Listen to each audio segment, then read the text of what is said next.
Last year, we began this conference with a moment of silence to remember those who have given their lives for Ukraine. This year, I ask us again, not only that we remember the many thousands of soldiers who have been killed on the front lines, as well as the civilians whose lives were taken by Russia's brutal crimes across Ukraine. I ask us specifically to remember one of these young Ukrainians, Victoria Amelina, who was killed in July of 2023 in a Russian missile attack in Kramatorsk. Victoria spoke at last year's conference on her work documenting Russia's war crimes. It's for her that we must hold Russia accountable, and it is for her that we must never forget what Russia has done.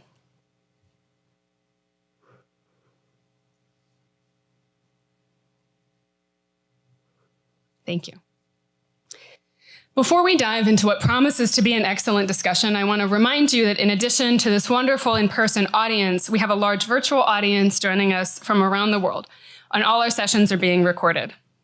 Please silence your cell phones during the panels, and please also note that all sessions have a simultaneous interpretation into Ukrainian. There's a link in the instructions in the chat on the webinar. I'd like to take a moment to thank our two interpreters. They are both joining us from Ukraine. A discussion of decolonizing cannot be done in good faith if it isn't made accessible to the people about whom the discussion is happening. So our interpreters are essential in making this conversation accessible. Over the past 2 years, the idea of decolonizing has gained traction in how we talk about the region that we find so very difficult to define. Many conferences have touched on the theme, including ACES, which is our main professional association associated with East European and Eurasian studies. As somebody who has been interested in thinking about Ukraine as having a colonial relationship with Russia, since one of my first interlocutors in my first research project pointed out colonial dynamics to me in 2012, and as somebody whose home base, the Ukrainian Research Institute, the only institute of its kind in the United States, is celebrating its 50th year of existence this year, I have been very truly pleased to see how many people are engaging with the difficult questions about why Russia has been so central to the way that we see this part of the world, and why Ukraine and all of its neighbors in the region have so easily been pushed aside. How did these dynamics skew the view of the region and affect how we talk about and how we thought about Ukraine up until 2022? This conference isn't meant to be an overview of the extensive conversations about decolonizing Ukraine and the regions of Central and Eastern Europe, Central Asia, and the Caucasus, but it asks for a new dialogue about the implications of decolonizing in the realms of policy and practice. It builds on the work of those who began this conversation many years ago and who started thinking about Russia as a colonial actor long before it was a conference theme. Yet despite this rich history, when we ask people in policy realms to decenter or decolonize their approaches to Ukraine, in my experience so far, the discussion has fallen short. So that's why this conference asks the participants to make steps to shift how we think about policy in Ukraine and among its neighbors, how we think about the regions of Europe and Eurasia, and this idea that post-socialism is a defining characteristic of the region. Before we begin the first panel, please join me in welcoming the director of the Ukrainian Research Institute at Harvard, Serhiy Plokhy, who will say a few words.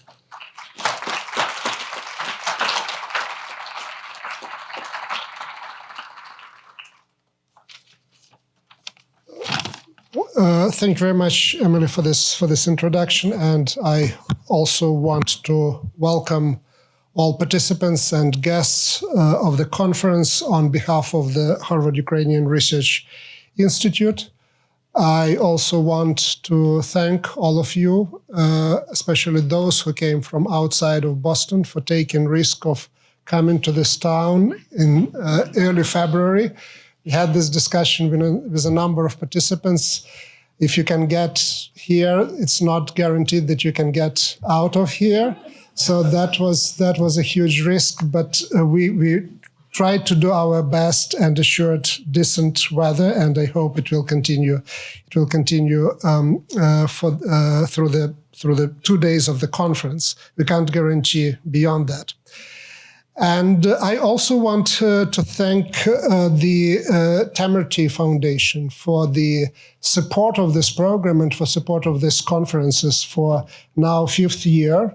That really gave us opportunity that we didn't have before to engage with the Ukraine as it is, as things develop in the country and in the region, And those last four or 5 years were really quite historic in many ways. COVID, the all-out Russian aggression, the war. So really, the program turned out to be extremely important for us, for our identity, for the projects that we are involved in. We decide each year on a different topic or different frame for the discussion on contemporary Ukraine, trying to bring academia and quote-unquote real world together. And the topic and the frame for today's conference, for this year conference, is decolonization.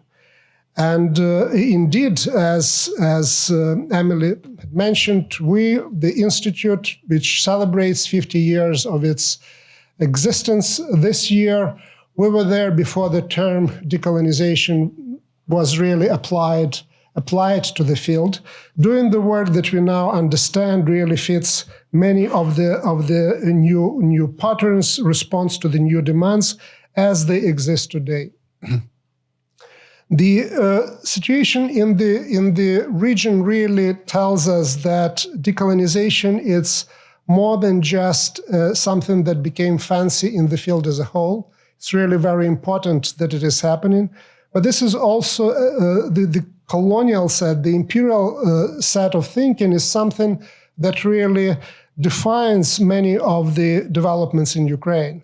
If you think about the all-out Russian aggression against Ukraine that was called and still called the special military operation, well, this is nothing else but a colonial expedition of the sort that you can look back into the 19th and 20th century world history. When you think about global relationship, and that will be one of the topics discussed today, and the context in which this war is happening, again, the position of the global South is extremely important. And Ukraine clearly has a difficulty convincing many countries and many politicians in that region that what is happening is the war where, on the one hand, you have basically one of the biggest and oldest world empires.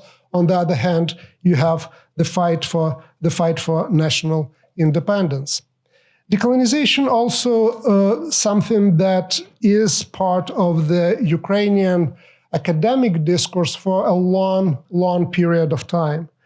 I can bring as example the writings of Pavlo Hrystyuk, one of the leaders of the Ukrainian Revolution, who was really brought back, or at least brought to the attention of the Western academia by research done by Mark von Hagen. You think about the Mikhailo Volobuyev and the 1920s and attempts of basically enhance Ukrainian autonomy within the Soviet Union. And again, the concept of Ukraine as a colony is one of the key arguments that is used by Volobuyev and others. And if you look today at today's Ukraine, starting with, of course, Leninapad and continuing with Pushkinapad, it's really very difficult to think about these terms, conceptualize them, also not take into account the huge research that was done on the issues of language and culture in the context of decolonization. So this is just one of the themes, one of the approaches that are out there, and that I'm sure that will be in one way or another engaged during this conference. We have this discussion today, and we have opportunity to have this discussion, not just because of the war and the all-out Russian aggression. We have this opportunity because of Ukrainian resistance to that aggression. And I will end probably exactly where Emily started, with really thanking Ukrainian people, Ukrainian armed forces, Ukrainian intellectuals for giving us this opportunity. Thank you very much for your attention, and all the best. Good luck to all of us in our discussions. Thank you.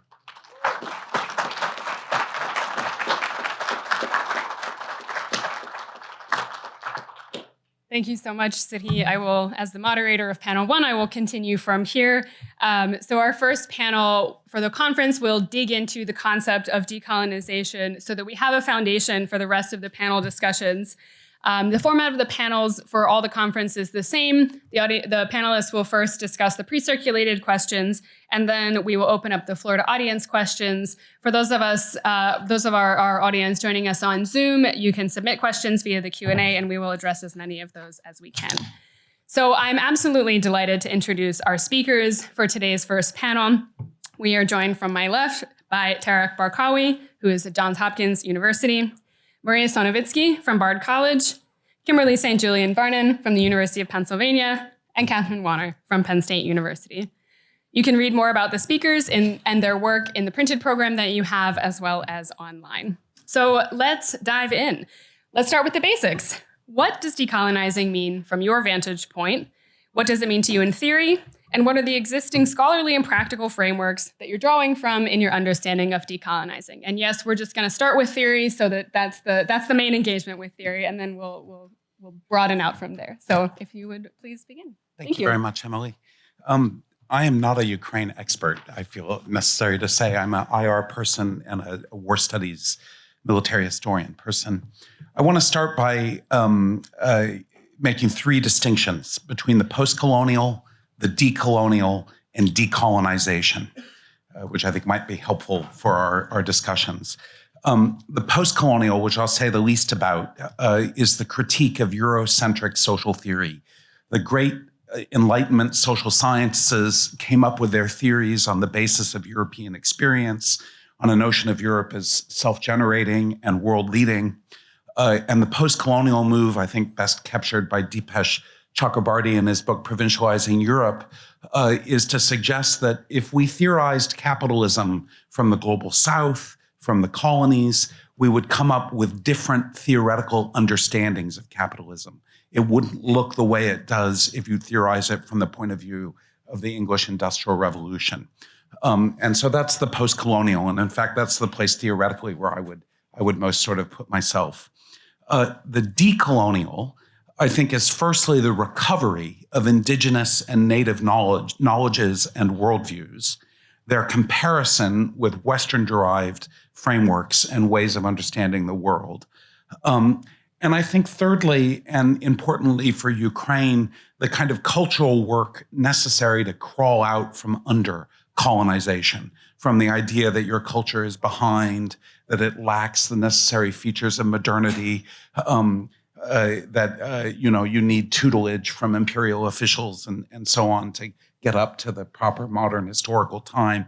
This kind of overcoming this lack, this colonial lack that you've been told about for centuries in some cases, I think is another part of decolonial. I think a danger of decolonial, and just something I'd like to throw out there, is it's part of the old fascination of the West with the indigenous or the native. And I think you see a lot of that right now, playing with Indians. And I think that's a warning I think is sort of worth mentioning. And then the third and the last thing I want to mention is decolonization as a historical process, a transformation of a world of empires and colonies into one of sovereign states. Many of them are small, hierarchically organized and ordered, and then governed by regional global hegemons and by international governmental organizations. This is what I call the UN world, right? It's how to have international hierarchy without formal colonies. It's the world of development, the world in which small states are penetrated by their former metropoles. It's often understood, the process of decolonization is often understood as some kind of bottom-up process of national liberation. And while this is certainly the case in some cases, I think it can also be understood as an imperial tactic. You get rid of expensive colonies. You no longer have to govern them directly. The colonies were getting unruly. You hand power over to carefully selected clients, and then you make sure they adopt the requisite economic and political policies that align them with the metropole. That's decolonization. And it's for this reason, and I think something that has become much clearer in the last 20 years or so, many anti-colonial thinkers during the period of decolonization were not for national liberation. They understood that their countries were going to be handed over to clients who would take the place of the colonizers, or to ethnic minorities, that there would be colonization without empire, or in William Appleman Williams' famous description of the US and Latin America, a kind of anti-colonial imperialism. So the world remains hierarchically ordered. Their societies remain penetrated and available. And this is why many of these anti-colonial thinkers wanted various kinds of federation with former metropolitan powers. They wanted reparations. They wanted new social and economic arrangements with the metropole, which had been raiding their countries, shipping slaves out, taking their wealth to build modern Europe and then give you national independence. You're like, no, that's not a good deal. We would like some of our wealth back. Now, the last thing I'll say about this, and last kind of comment, is that if we think about decolonization as a historical process, people think it's over, and they think it's Western, right? It was about France and Britain primarily, but obviously the breakup of the USSR is also a situation of decolonization. And very interestingly, the USSR, or the both the Soviets and the post-Soviet Russian state made the same kind of move. They created international governmental organizations, the Warsaw Pact, the Commonwealth of Independent States. There's a collective security treaty that Russia sets up in order to bind the small states of the former Russian Empire to Russia in some new kind of international framework. And it's this transition from imperial to international that is how I understand decolonization as a historic process. Stop there. Thanks. I don't disagree with anything that you just said.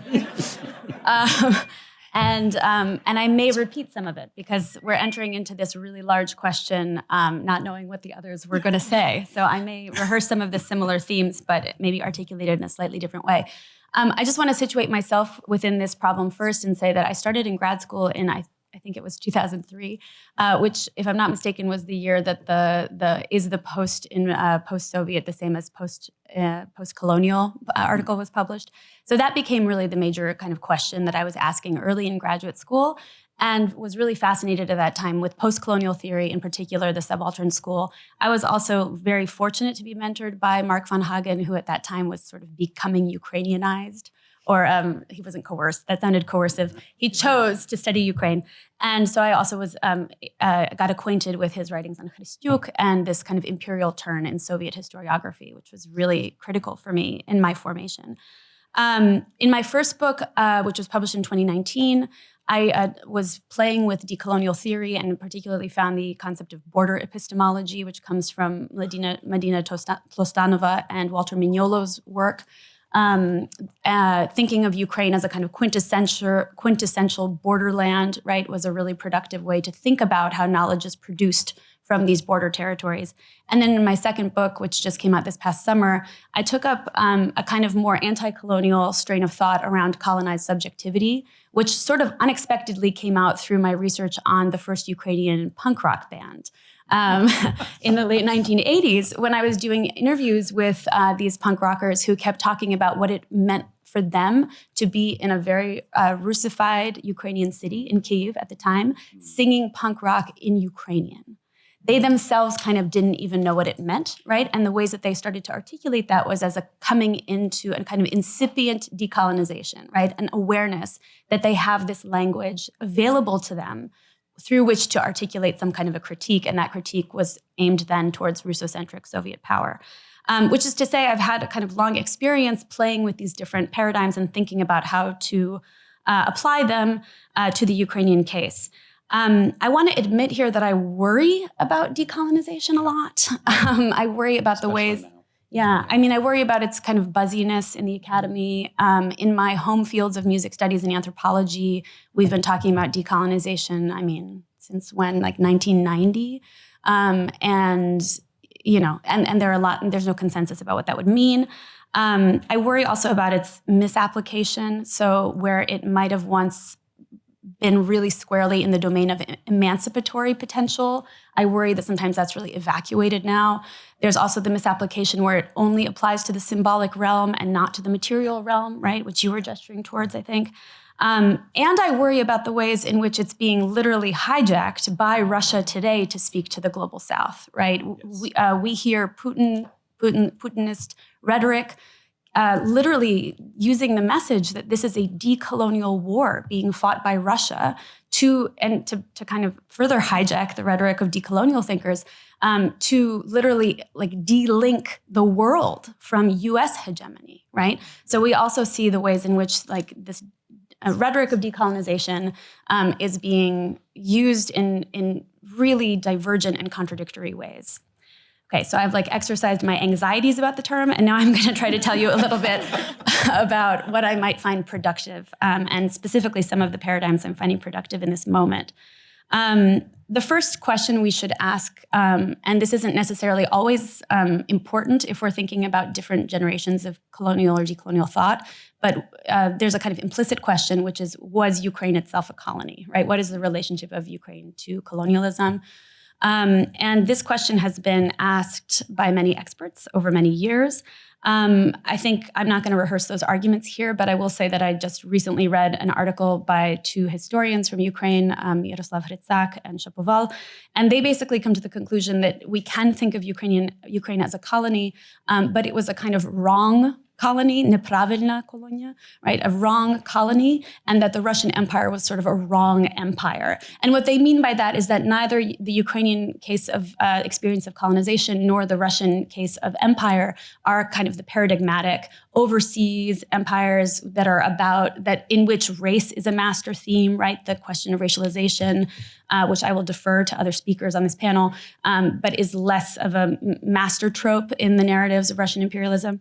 But so I want to sort of like put that forward. So that's a continuing debate among historians, and I think it's a really important one to be having. I also find this kind of generational division to be really useful in thinking about frameworks of decolonization. So from the anti-colonial kind of post-1945 nation-building projects that you were just speaking about, the post-colonial turn, which is really the subaltern school that we think of as the legacy of the British Empire in India. And maybe we'll throw Said in with that too, right? So also the Palestinian experience.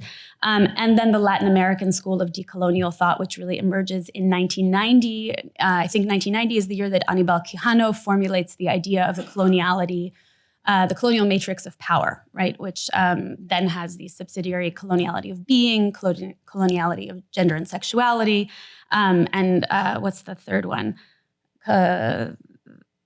Coloniality of anybody? Bingo. I'm lost in my notes because I'm just and let's say the third one here. Okay, so we have this kind of Latin American tradition in which U.S. hegemony, U.S. imperialism is really put at the center.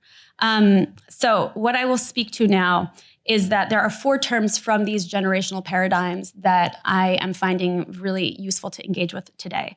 One is, again, colonial subjectivity, which really comes to us through Frantz Fanon, right? This kind of psychological question, right? What does it mean to be a colonized subject? What then does it mean to decolonize from a colonized subjectivity? And again, I mentioned to you already, this really came up unexpectedly in my research on Ukrainian punk rock in the 1980s.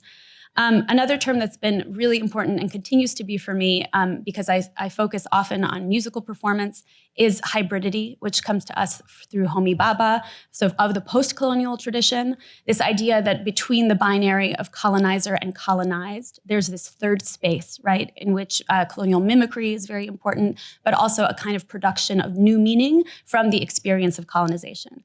In the case of popular music in Ukraine today, hybridity is a critical strategy for reimagining the kind of fractured past of Ukraine and articulating a vision for the future. And I've written about this extensively. The third framework that I'm finding really useful is settler colonialism.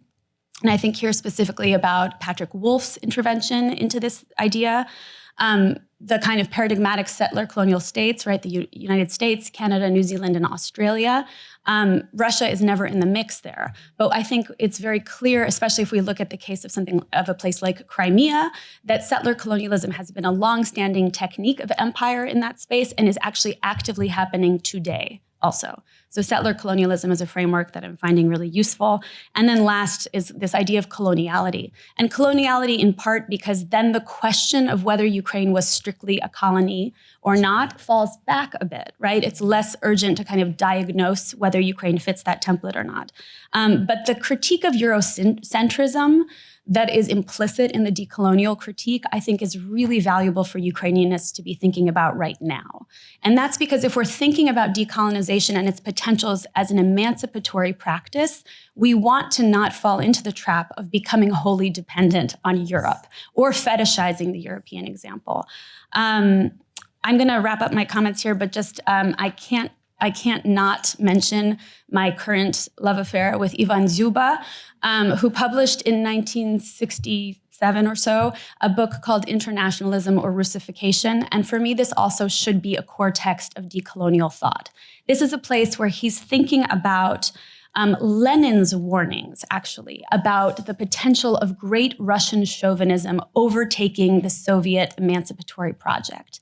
And in fact, in the 1960s, he says that this is what has happened, that the Soviets have misapplied, right, the kind of liberatory promise of Soviet ideology, and instead replaced it with this Russifying great chauvinist project. He writes explicitly in one moment even about how the early kind of Russian communists understood that their role was one to decolonize Russia, actually, and that their project of supporting different nationalities was, in fact, a project of reparations. That's the literal language Dzyuba was using in the 1960s.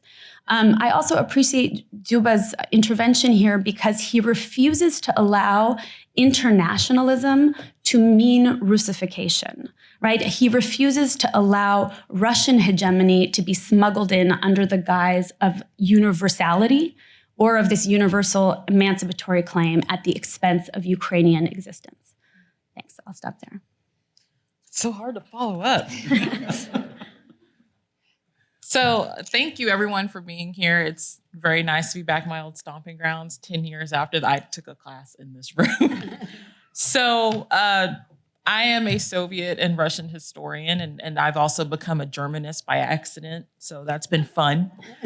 So my understanding of decolonization is deeply rooted in the Negritude movement. My first foreign language was French. I was reading Aimé Césaire and Frantz Fanon in French, and that has definitely shaped how I've come to view decolonization. But also, I was writing my master's thesis on the Holodomor and Soviet subjectivity, and as the first Russian invasion of Ukraine was happening. So that also shaped how I view decolonization. And I'm so glad that I get to follow up these two amazing scholars who've kind of set my own framework in a way. And I'm very much rooted in the idea of the post-colonial. And so I'm going to give you a couple of quotes to kind of frame how I look at decolonization.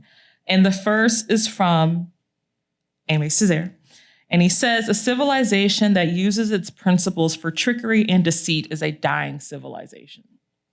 And that is how he's framing colonization, particularly European colonization, coming from French colonization. And then we have Fanon talking about the white world, the only decent one, was preventing me from participating. And his conversation of how Blackness and the Black colonial subject is often only made through the eyes of the colonizer. And I come from this position of using Africana studies and African ideas of decolonization, and I've gotten a lot of kickback. Well, that doesn't apply to Ukraine. That doesn't apply to the former Soviet Union. That doesn't apply outside of places that were in Africa. And I think there's one problem when we think about decolonization in the field in particular, is that we often find ourselves recreating the wheel, instead of recognizing what Ukraine is going through right now as part of a long, century-long process of decolonization. And so when I think about decolonization, I go back to Fanon, Césaire, Leopold Senghor, to think about decolonization as an internal and exterior process. For the colonized, it is a project of reclaiming the self reclaiming history, reclaiming politics, reclaiming culture, but also redefining the self. How can one be a decolonized person without reifying and reapplying those same methods and terms that the colonized use to create you in their own vision? And then we have to also think about the colonizer, which is what Fanon is talking about. Not only is the sixth civilization the one that is the colonizer, but also becoming a colonizer changes the person, it changes the state, it changes all of those things as part of that state. So as we talk about decolonizing Ukraine, we also have to think about decolonizing Russia. They go part and parcel. And so when we think about the tropes, the mythos, the recognition that when we talk about the political space in particular, I've seen people who are Russophiles, when we say decolonize Russia, they automatically mean that to be take Russia apart, let Russia collapse. But what that shows is the mythos in which Russia operates. If decolonizing Russia means Russia collapses, then what is Russia? It's an empire. And so my work as a Soviet historian is rooted in this idea of taking apart Soviet history and kind of reinforcing the Soviet, not the Russian. And for so often, not working on nationality policy, we're viewing things, we're analyzing things. The friendship of the peoples, for example, the friendship of the peoples, we often analyze from a Soviet, Russo-Soviet point of view. And the book I'm working on with Professor Botakos Kasimbokova, which should be coming out if we get our lives together, we talk about the friendship of the peoples. How can you be in a friendship if you have not been able to decide you want to be friends? How can you be in a friendship if in that relationship, if you say no, you are sent away, your land is ethnically cleansed, your people are killed? So we're inverting this idea of the friendship of the peoples, but also we work on and bring in the global South, which is an important conversation, an important part of decolonizing. And I've written about this with my colleague, Emily Couch, and we talked about how these languages of democracy, we are Western, we are European, that Ukraine uses and talks about and strives for, they have different meanings in those countries that were colonized by the French, the British, the Germans, the Americans. And we have to think through these meanings. Because as we say we are European, not only does that mean we think of democracy, we think of equality of the law, that also goes back to Césaire, the European civilization that colonized the dying civilization. And so what I think about when I think about Ukrainian civilization, Ukrainian decolonization, but also the role that Ukraine can play is a new understanding of what it means to be European. What does it mean to be European from the seat of the colonized? And that's what I hope with my work and my work with Bota. I hope that's what we get to do, but also expand this conversation. This isn't just Ukrainian decolonization. You can't have Ukrainian decolonization without Georgian decolonization. You can't have that without Uzbek decolonization. You can't have it without Kazakh decolonization or Chechen decolonization. We have to untangle the epistemes that allowed us to think solely of these places as Soviet, meaning Russian, post-Soviet, meaning formerly Russian. We have to take these apart, and it means we're gonna have to fight the field. But I'm a grad student, and I'm from Texas, so I'm ready for that fight. Thank you.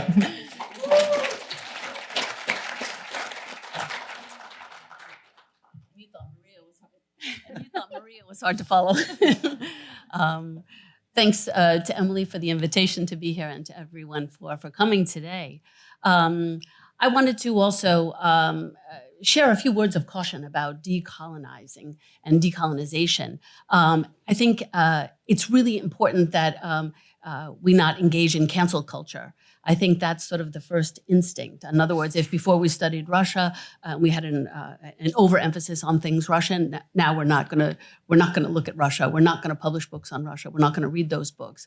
I think that is unfortunately a first impulse that rises to the fore, and I think that's what we have to resist. I wanted to today try to offer some thoughts as to how we can begin to alter our thinkings. I mean, I wanted to build on what my colleagues have said and to offer some thoughts on what you and I and others can do to actually participate in this process of decolonizing. It's hard work and it's going to take time and energy and commitment. I wanted to begin by first saying we had an opportunity in 1991, and I think there were efforts at that time to decolonize our field. We all read Ivan Zuba at that time. And you're right, he's a fantastic author and provided enormous insights. But I think it's important to recognize, although there were efforts to decolonize, although that word was not used by everyone to the same extent that it is today, there were certainly efforts to decolonize our field, but those efforts clearly have been insufficient.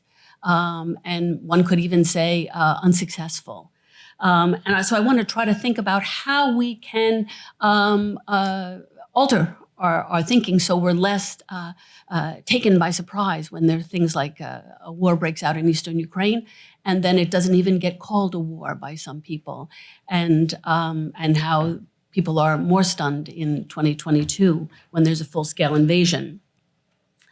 So first, I wanted to suggest that we start making some new kinds of comparisons and connections, not just thinking of Ukraine compared to other post-Soviet or post-socialist or those other kinds of common points of comparison. I should say I'm an anthropologist, so I tend to think quite broadly. And I think it's important at this juncture to continue to think quite broadly. So in other words, my interests are overwhelmingly in the contemporary period. So when one talks about herbicide, to compare Aleppo with Mariupol, for example. We see now the tremendous import of agriculture in Ukraine for the global south and other parts of the world. So to think about the Chernozem and California, for example. My own work is primarily on religion. So if we're going to talk about the heritization of religion, to compare, say, Orthodoxy in Ukraine with Catholicism in France. In other words, to move beyond thinking of Ukraine as in either compared to other nation states or other politically defined spaces. And one way to do that is to think in terms of contact zones or zones of encounter. And this will allow us to not just think of Ukraine as interacting with Russia, but perhaps in broader regional or otherwise defined spaces. I had kind of an interesting experience. As an anthropologist, I formed this research network in 2014 that was based in Ukraine, and we called it the Working Group on Lived Religion in the Black Sea region, because I was trying to take my own advice at that point and to try to think in terms of these zones of contact and zones of encounter. And this allowed us to, of course, consider comparisons and interactions with Ukraine and Russia, but to think far more broadly, to include other parts of Eastern Europe as well as, let's say, confessionally, Muslim-Christian interrelations and the like. But it was very, very interesting to see the response of scholars, especially scholars of the region. So we inevitably invited anthropologists who worked in entirely different parts of the world, Argentina, Papua New Guinea, England, and they all came along, and it was an interesting conversation. However, when inviting scholars who worked in parts of the former Soviet Union, say Kyrgyzstan, Siberia, some even explained to me that Kyrgyzstan was not part of the Black Sea region. I assured them that I was aware of that, but there's no reason why people who work in Ukraine might not be interested in aspects of life in Kyrgyzstan, that's a valid point of comparison, that could be a source of fruitful insight. And the same with other parts of the world. So in other words, in short, I think it's important building on what my colleagues have said, for those of us who are interested in that part of the world to begin framing our unit of analysis more broadly. And by comparing and situating Ukraine within broader historical experiences and moving beyond state borders and thinking and trying to frame our research perhaps topically as opposed to in these sort of narrow politically defined spaces. Because by thinking topically, I think we can begin to see pattern dynamics and certain kinds of and pattern responses, not just within the Russian imperial state and the Soviet Union, although once again, resisting cancel culture, I still think we need to pay attention to all those things, but to open up our framing and our analysis. So in theory, then, if we're going to try to think more broadly, what theoretically can help us? So as an anthropologist, actually, I found comparisons to indigenous peoples, of course, instructive. So I'd be interested in hearing Tariq's words of caution about that. I agree with, especially with Maria's suggestion of settler colonialism. This is something that increasingly strikes me as a very valuable theoretical framework. I have taken inspiration from Peter Wolf, who is himself an Australian and has studied Aboriginal peoples. And I recently put together a book on using the concept of dispossession to look specifically at what has been lost and what have been the responses to those losses since the full-scale invasion. And so in the book, I look at dispossession with some Ukrainian authors. I might add it's an edited volume. It involves a lot of Ukrainians who are living in Ukraine, speaking about dispossession in terms of certainly cultural, economic, but especially eliminatory forms of dispossession. And here's where I do think settler colonialism can be helpful. Because settler colonialism differs, of course, from post-coloniality and coloniality and all kinds of other things, in that it argues that settler colonialism aims to replace the indigenous population. So this was of interest to me. Obviously, a war is, you have sharp forms of eliminatory dispossession, literally the physical annihilation of people. But it's important to recognize, I think, that it builds on the kind of colonialism which I don't understand why,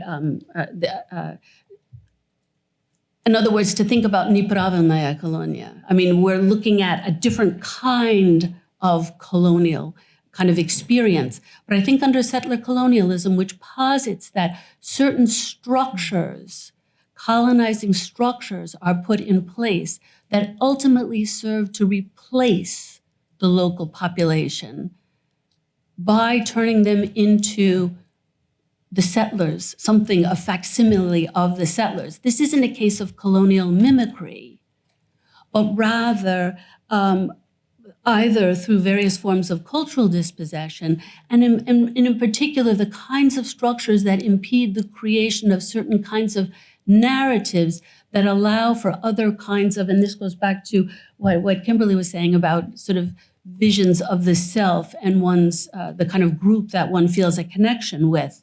That ability to narrate who one is and to whom one is connected is precisely what gets eliminated. That's precisely what gets dispossessed.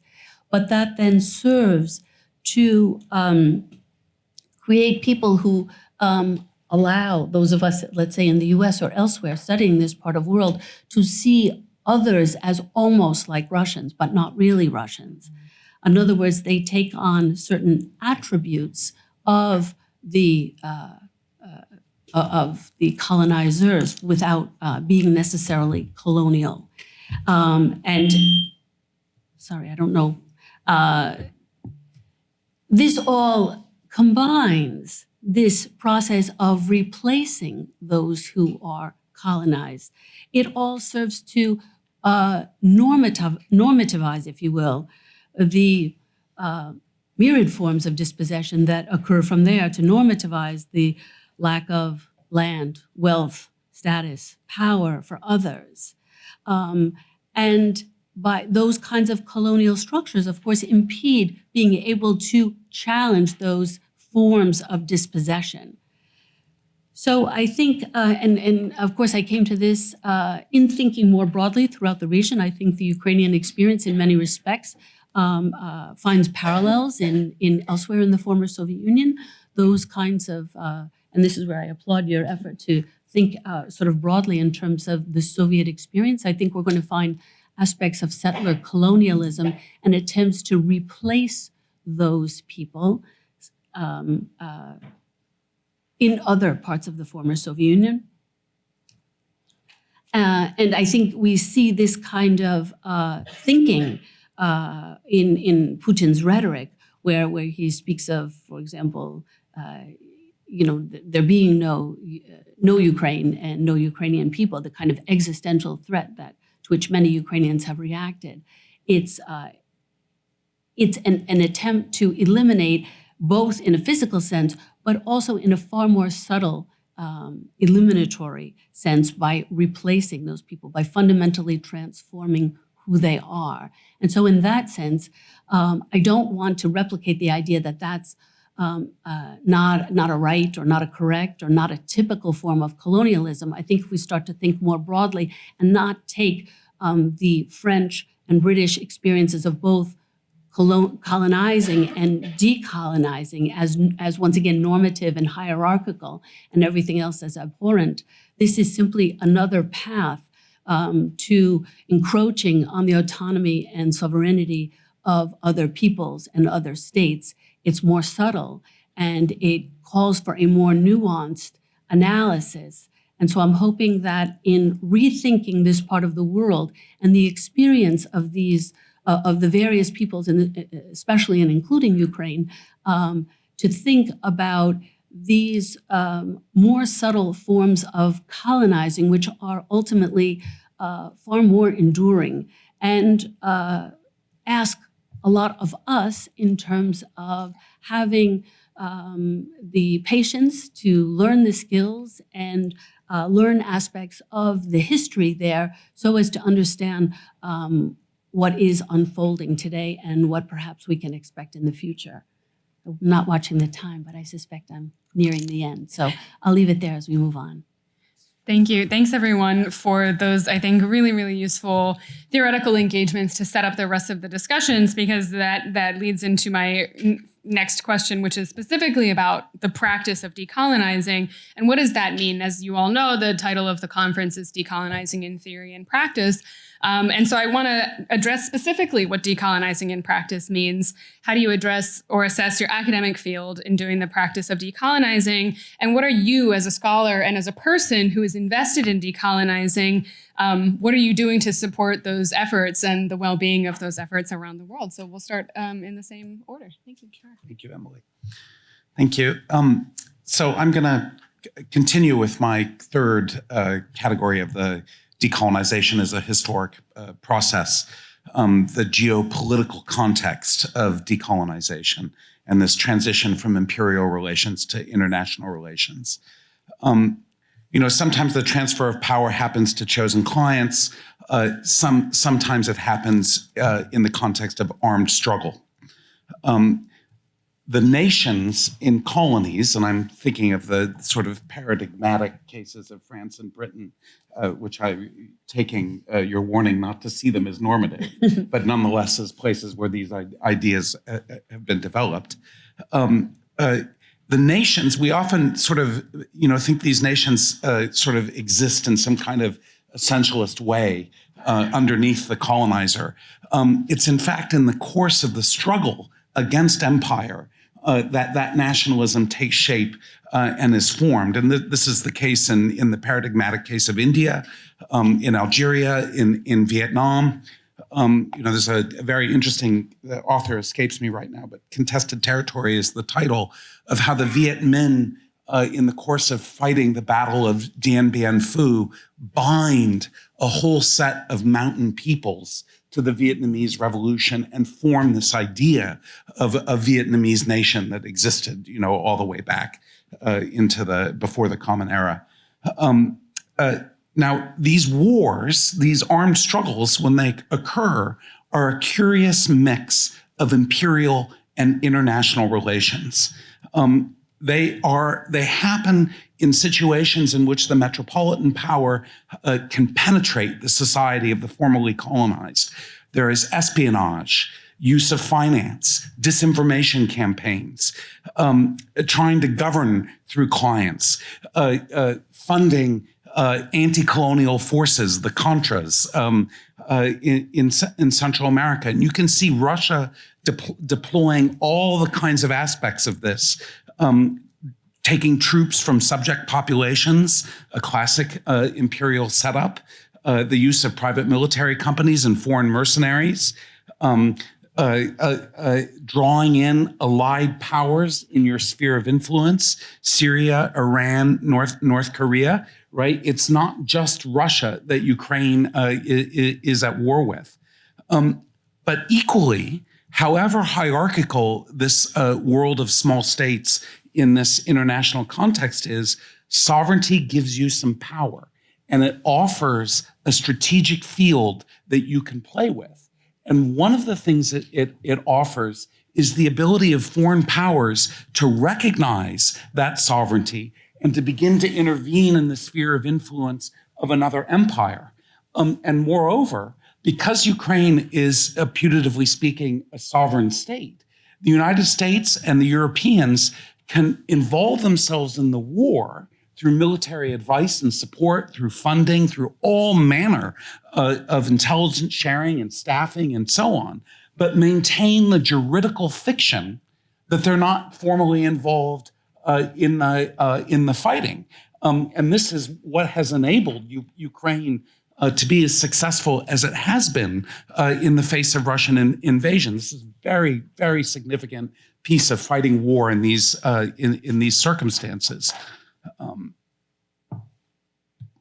I think I want to say one other thing about decolonization as historic practice. Because we have this paradigmatic idea of decolonization in the era of the Atlantic empires, it offers a ready template for everyone to understand and act on the struggle between Ukraine and Russia. It's a national liberation struggle, right? That's a good thing. We can identify who the good guys and the bad guys are.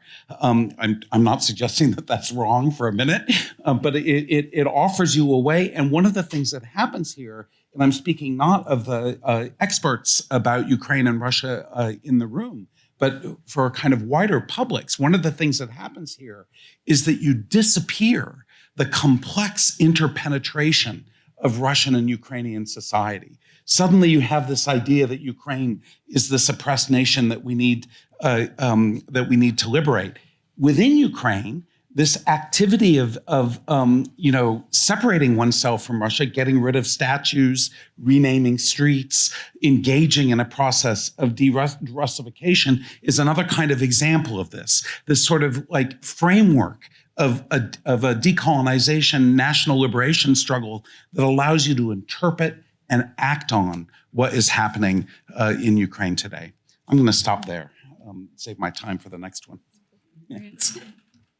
I have so many thoughts. I'm going to try to be coherent and concise here, but I'm really grateful to be part of this conversation. And I think I'm going to interpret this question in maybe like a very pragmatic way first, which I think is around what we can do as scholars in terms of practicing decolonization. And I always return to this question of kind of a redistributive politics. What are our capacities as scholars, especially in relatively privileged positions, as some of us are, to think redistributively in this moment? And I know there are people in this room who, in the moment after the full-scale invasion, immediately started to think about how to support Ukrainian scholars, right? And how to support the kind of the need for knowledge production from Ukraine. One of the things I also appreciate about how this conference is structured is that it does center many Ukrainian voices from Ukraine. Maybe not on this panel, but that's coming, right, in the rest of the 2 days.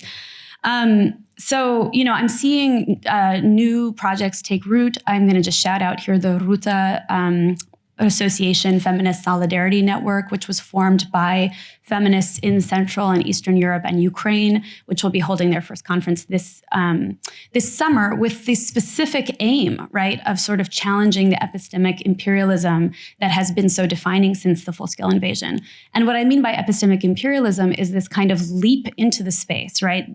Who knows what Ukraine is, right? Suddenly it's become legible to us as these like noble, almost superhuman people fighting for not only their own survival, but for all of our survival, right? There was this kind of messianic tone to a lot of the early coverage, which has now ping-ponged to the other extreme, perhaps. They're sort of, these are people who are actually situated in these places who have deep and long-standing and solidaristic engagements. And so they are really working to center and amplify and platform knowledge producers from Ukraine. I think that's one thing that maybe practically speaking, we can think about as a way to do. And that also includes literally just creating new fellowship opportunities, new jobs for people with specializations in Ukraine. And this maybe touches on the bigger debates that we're having about what it means to decolonize Slavic studies as it is institutionalized in the Anglophone Academy. There's a great resistance, right, to this idea that Slavic studies needs to be in any way decolonized. And maybe this leads me into the next, the more disciplinary specific question. And I'm going to speak here, I'm situated between some disciplines, but I'm going to speak maybe to music studies specifically. But I do think that when we think about literary canons and the so-called Great Russian literary canon, we can think also about the musical canon.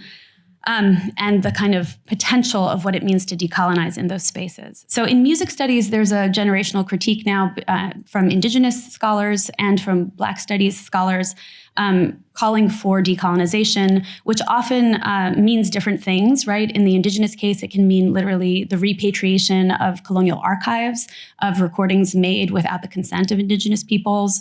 It can mean respecting Indigenous sovereignty in research ethics, but also, again, in like representational regimes. The Black critique very often focuses on the decentering of whiteness in music studies, and there have been many powerful critiques made to that extent that intervene both in how we teach music theory, how we practice music, the kinds of hierarchies of value that are assigned to different genres of music. And I invite you here, I know this is not a public of music studies scholars primarily, but I invite you here to also like extrapolate from there to your own disciplinary homes. And also how we teach music, right? The pedagogical transfer of knowledge about music. Eastern Europe, the former Soviet Union, Ukraine, doesn't neatly slot into those spaces, partly again because of this, because of the ways in which this region of the world doesn't touch upon the dynamics of the transatlantic slave trade and the kind of so-called age of exploration, right? The colonial encounter in the Americas. And so it presents an opportunity, but also a little bit of a challenge to think about how to fit it into those paradigms in the context of music studies. But I think that thinking carefully about canon construction, right?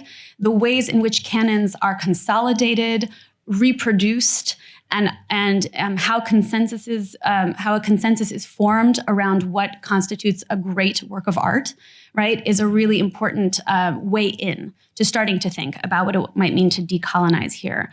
I found it really productive in music studies to think about love and theft, these dynamics that come from an American studies scholar, Eric Lott, who is specifically talking about the legacy of 19th century blackface minstrelsy. So really different context than what we're talking about in the Ukrainian case, but nonetheless one in which a kind of fetish of the musicalization of enserfed populations in the Russian Empire has really interesting points of resonance. The kind of like fetish of the Ukrainian song is really present in a lot of Russian imperial discourse about Ukraine. And that, again, is a kind of way in to think about these things. There's been an important attempt, and I think this is happening in literature also, to kind of do the compensatory work, right? To say, we've neglected Ukraine, so now we're going to find the great Ukrainian writers. We're going to find the great Ukrainian musicians, and we're going to enter them into the canon. And I think this kind of compensatory work, which again has a long legacy in music studies, often centered around the question of gender, right? Like, why is the canon of classical music only men? Let's add some women, right? This is a kind of like first stage of decolonization, the compensatory stage. What happens next? after that? I don't have the answer here, but I want to kind of pose that as a challenge, right? Like, what happens after the compensatory stage? How do we actually start to really critically engage with the mechanisms by which greatness has been consolidated, right, as a kind of virtue? How do we challenge these kind of very often masculine notions of genius or mastery, right? And how then does that allow us to maybe imagine a future that is a bit more egalitarian, not only when we think about music, but when we think about just art practices generally, practices, social practices even more generally. And I think I will stop there. Yeah. So I took this also as a very hands-on practical question. So thinking in terms of the field as a Soviet and Russian historian, I think canon construction is an excellent jumping in point. I just took my comprehensive exams in which I read over 400 books in 6 months, and I don't remember any of it. I think I blocked it out. But I was talking to some of my colleagues, and we were talking about how so often in the field of Soviet history, we're actually trained as Russianists. The canon that we're reading from and the way we understand Soviet history is very much through a Russian-centered understanding of Soviet history. And so I think one of the best ways that Soviet history can decolonize it is to expand what we think of as the standard bearers of our field. When we think about nationality policy and we focus on the affirmative action empire, what does it mean to look at the affirmative action empire from an Uzbek perspective or from a Kazakh perspective? But also thinking about the way we're trained.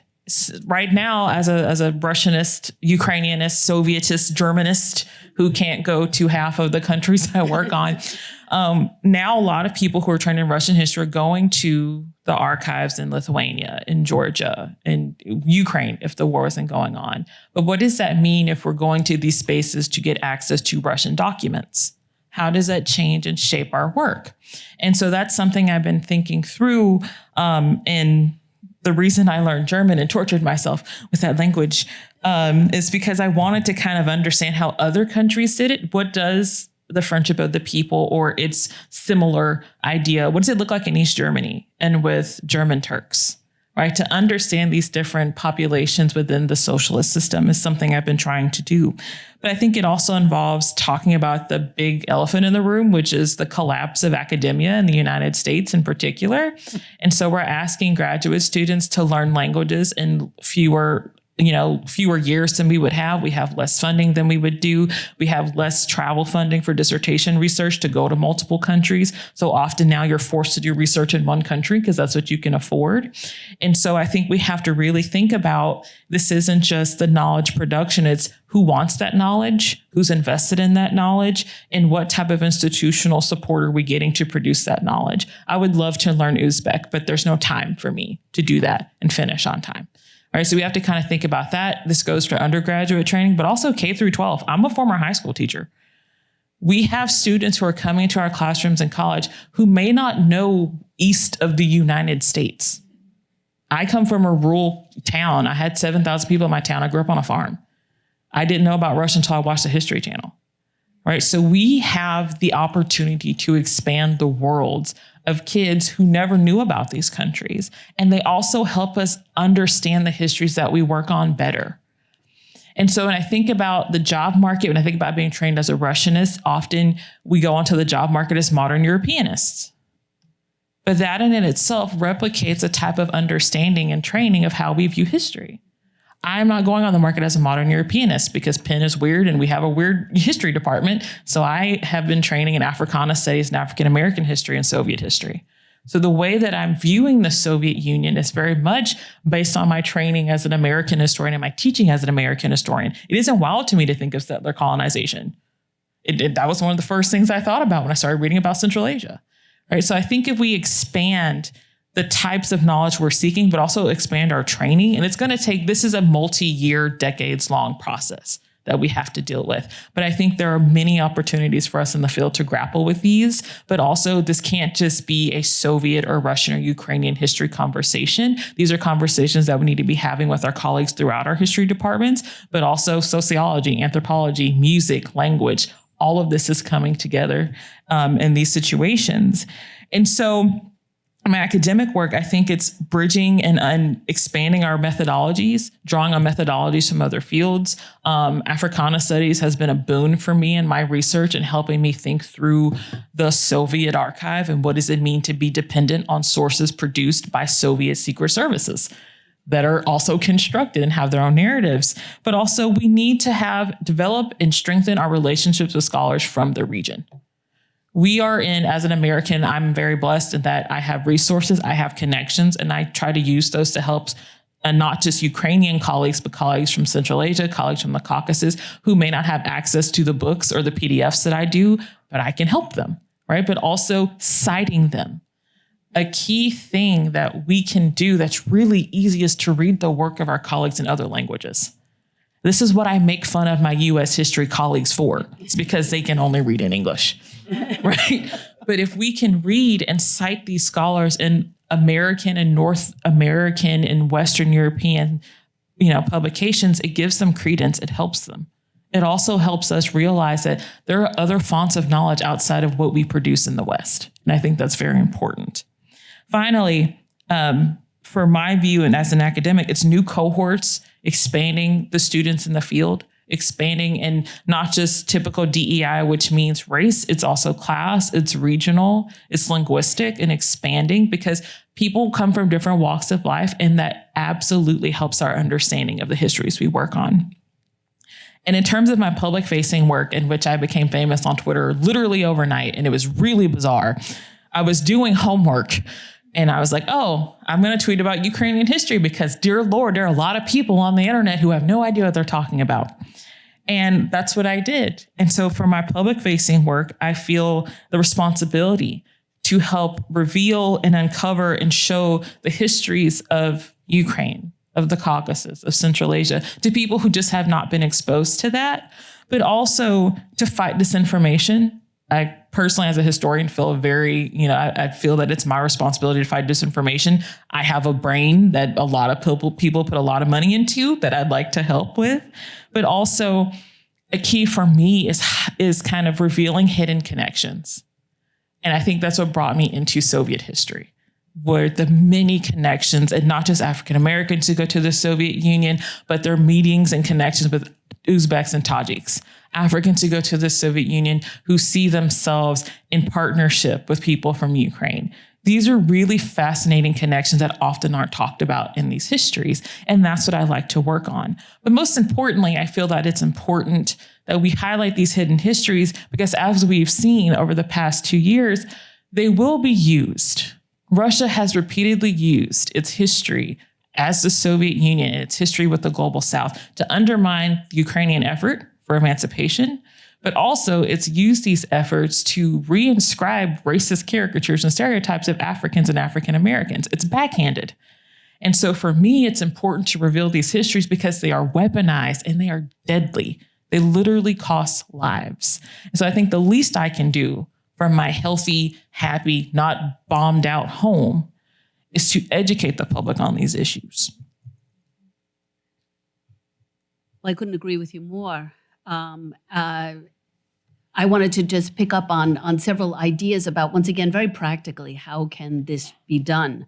First, I wanted to really second the idea that one can and should work with counterparts in Ukrainian scholars, for example, to a far greater extent.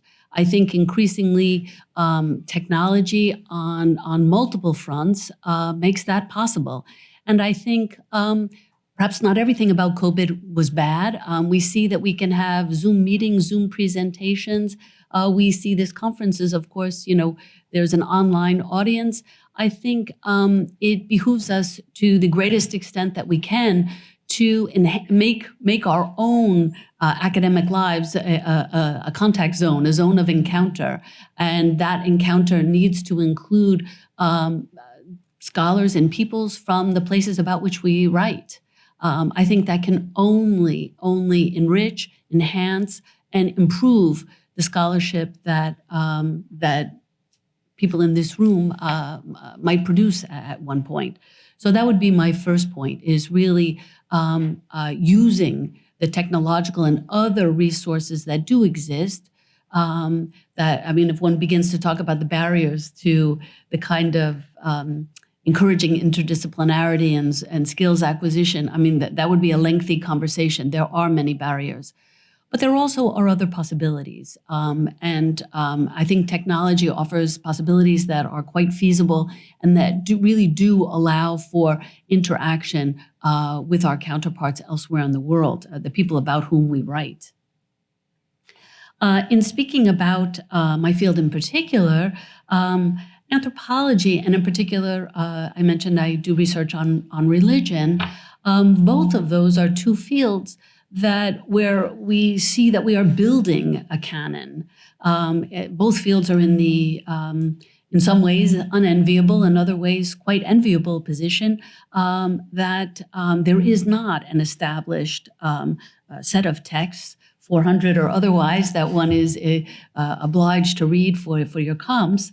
We're in the process of building it, and that is because in terms of anthropology, for example, the methodology which mandates long-term on-site field work was, of course, impossible or there were a few people who attempted it, and usually with unexpected results. So in other words, the field outside of the former Soviet Union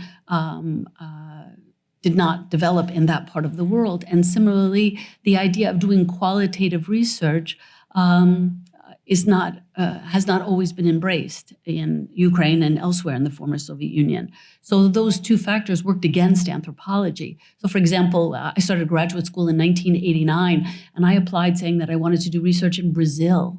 And I genuinely did.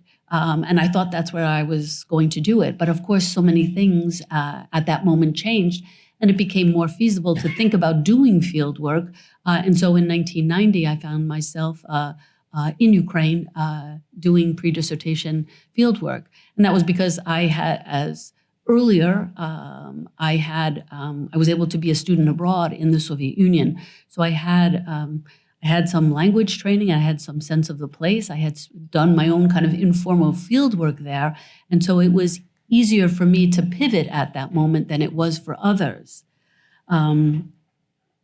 So all of this by way of saying that in the early 1990s, when anthropology came of Eurasia, broadly writ, came into being, the anthropological penchant at the time was to go for the most marginal, the most exotic even peoples, which meant that most anthropologists worked in Siberia or Central Asia.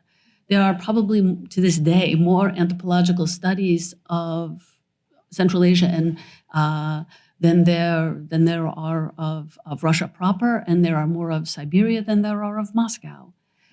But that penchant for the marginal, for the exotic, also worked against Ukrainian studies. It also worked against an interest in Belarus and the Baltics and the like. Happily, that sort of disciplinary bias has melted, and it's far more acceptable to study people who are like us.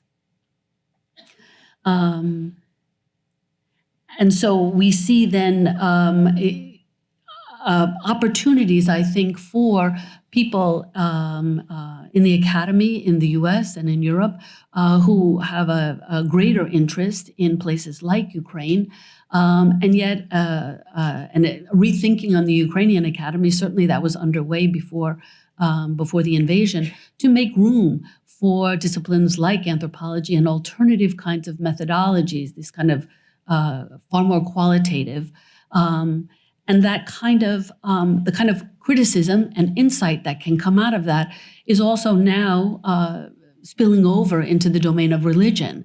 While there have been a great many theologians and certainly historians of religion, there were very few social scientists who study religion and in any way look at religion critically for its for the import it can have both politically and culturally. That too is all beginning to change. So I'd say on one level, the two fields that I'm most familiar with there's promise, there's difficulties, but there's promise in the fact that the canon has yet to be written. So at least in that sense, has yet to be established. So at least we don't have to come up against preconceived notions or the kind of Russocentric bias to the same extent that one does in other fields. I'm certainly not suggesting that it's absent, but it's not to the same extent. But that then means that I think we have to then encourage our other colleagues, many of whom, for example, in my case, work in Russia, to suggest that, they can simply retool a bit and come south. There's all kinds of possibilities there. And to encourage our colleagues who perhaps never thought of learning Ukrainian, never thought of looking beyond Moscow or St. Petersburg, in fact, to do so. I think they too are in the process of rethinking many of the assumptions that they realize that they have traded on and have embedded into their own research. And so that calls on us to, in fact, be patient as they come to an awareness that many of us came to quite some time ago. So I'll end there. Thank you. Thank you, Kathy. I want to turn our next question specifically to Ukraine. We've gotten a very nice zooming out of these conceptual ideas in the region, but I want to bring up one of the most regularly cited commentaries that followed the full-scale invasion that was given by historian Olesya Hromeychuk, who also just wrote a phenomenal piece in The Guardian about Ukraine. And she asked us, this was in March of 2022, to think about where Ukraine is on our mental map of the world. And so I'd like to ask the panelists, many of whom are very focused on Ukraine, but some of whom are not focused on Ukraine exclusively, have you seen a shift in Ukraine's position in the world since 2022? Do you see a shift in our understanding of the world from your vantage point in response to the full-scale invasion? And how has the world changed since February 2022? That's a rather big question. Thank you for those very simple questions. Okay, so I want to say something about war. War is socially and politically generative. It destroys old truths and realities, and it creates new ones. And it does this in part because it happens through fissures between expectation and experience. Fighting, the core and essential piece of war, happens both on battlefields, but also in interpretation and representation. People are trying to make sense of the fighting as it occurs. The fighting has a way of, the troops are going to be home by Christmas. Oh, no, they're not. Right? How do we readjust our interpretation and understanding of this war? What do we have to give up that we used to believe that now appears not to be the case? War functions as a kind of reality test. It makes things that, you thought were true, that Russia was an extremely strong power with a modern military, turn out not to be true. Yeah? Another thing you thought was true, or some people thought was true, was that the provision of Western tanks and armored fighting vehicles and assistance was somehow going to allow a blitzkrieg to occur. And that turned out not to be the case. Right? So this way in which truths are set up and knocked down is part of how it is that war operates to destroy old realities and create new ones. So I could answer questions about how our mental maps have changed, but I think that's this part of the generative process that is changing our mental maps. War links together combatant societies and polities, including those that are not directly involved in the fighting. Things that happen at the front rebound at home, and things that happen at home rebound at the front, right? This is kind of a war in society setup. One of the ways to think about this are the utterly volatile politics of military humiliation at the hands of those that you regard as inferior, racially or otherwise, right? This is something that can be absolutely devastating for the imperial power. Who suffered regime change in the French-Algerian War, right? France. How many presidents did the Vietnamese do for in America, right? This stuff is dangerous. And this volatile politics of humiliation, they can generate, in the first instance, irrational escalation and commitment to the war, but they can also generate something back at home, right? The white power movement in the United States got a big fill-up from defeat in Vietnam. See the work of Catherine Bilu, right? So there are ways in which these kind of social relations of war are sort of alter the world in front of us. Okay, I've done regime change, volatile politics of military humiliation. I have two more kind of points I want to make. Sorry, it's one of them is what I'm borrowing here from a Asian American studies scholar named Lisa Yonayama, is the idea of the trans war, right? One war in the past or happening at the same time can bleed into another war. And here I'd like you to think about October 7th and what that has done to Ukraine, what that has done, in another thing to Biden's reelection campaign, right? If I can use a technical term, Hamas has fucked a lot of us. And that conflict has bled into the conflict that Ukraine, and for Western support for Ukraine and all kinds of things, that media attention and so forth. So there's an interrelation between these war and society relations that are occurring that we need to think about. And then lastly, what I would say, one of the things that, if Russian military power has been exposed as having this very fine top end, but a very old Soviet style mass. And now they're trying to use that mass, which still matters, to win the war. And we have an attrition situation. That's one kind of thing that's gone on. Another is the exposure of the lack of US domestic consensus to sustain a grand strategy. It is unbelievable. From my point of view, it's sort of strategy 101. Ukrainians are willing to die to take apart Russian military power. Why are you not giving them everything you need to give them? And to see this held hostage to U.S. immigration politics is extraordinary. To watch the shift that has occurred in the Republican Party from the Cold War consensus to this moment, it's mind-bending. To make sense of. But that lack of consensus to sustain the American-centered world order is, a major problem. And the young leftist Tareq would be very surprised to hear him saying this. But nonetheless, like the American-centered world order is better than some other options that we might have. As I like to quote that sometimes you have to fight a lie in the name of a half-truth. And that may be where we are right now. And I'll leave it at that.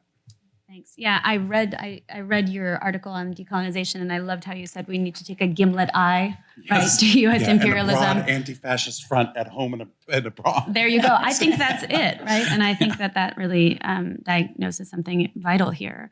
I'm always reluctant because it's been such a grim time, and I feel like it has gotten grimmer. So in terms of where Ukraine is on our mental maps, I would say it's been in really different places, and it's shifting rapidly, it seems, right now. So at the risk of sounding like I'm going to have a silver lining here, I just want to build on your point about the social and political generativity of war and say also that this is an opportunity, despite the really grim odds, right, to also think about what kind of future we're fighting for in Ukraine. And there is no consensus, from what I can tell, among Ukrainians necessarily for that, right? But I think in terms of the practical aspects of what we can do, it's also supporting the people whose vision of a future Ukraine is one that we are sympathetic to. And there are many of Ukrainians and really brave activists fighting that right now.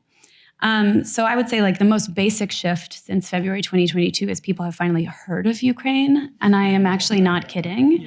My students didn't used to know where it was in the world, on which continent it was, and so, I mean, it sounds almost ludicrous, but that is really a kind of basic question that has been answered. But I think there are grave doubts about not where it is so much as what it is and why it is the way that it is, right? So we can talk about this as a clear example of a national liberation struggle, which is how many, many Ukrainians view this, and they recode symbols of the past to mean that. But that discourse of national liberation struggle slots very easily, and not by accident, into long-standing Kremlin narratives, right, about the threat of Ukrainian nationalism, kind of overdetermined narratives about the threat of Ukrainian nationalism, which are on their face ludicrous, right? Ukrainian nationalism has never actually presented a serious threat to Russian power. But you'll see among my students, again, just as a sample size, right, you'll see this kind of concern, but what about, the threat of Ukrainian nationalism? And perhaps that threat, we don't want to say that it doesn't exist at all, but the sort of place and its place in the discourse, I think, has also been shifting since February 22 in sort of troubling ways. Practically speaking, this past semester, I taught the first class I have ever taught on Ukraine. So in terms of, again, what has shifted, I think that there is a kind of interest. In that class, I married the topic of Ukraine, and I co-taught this with two professors at my institution, Masha Spolberg and Greg Moynihan, so a historian and a film scholar. And the three of us together came up with a syllabus that was really comparative in scope. It was called Ukraine and Decolonial Thought.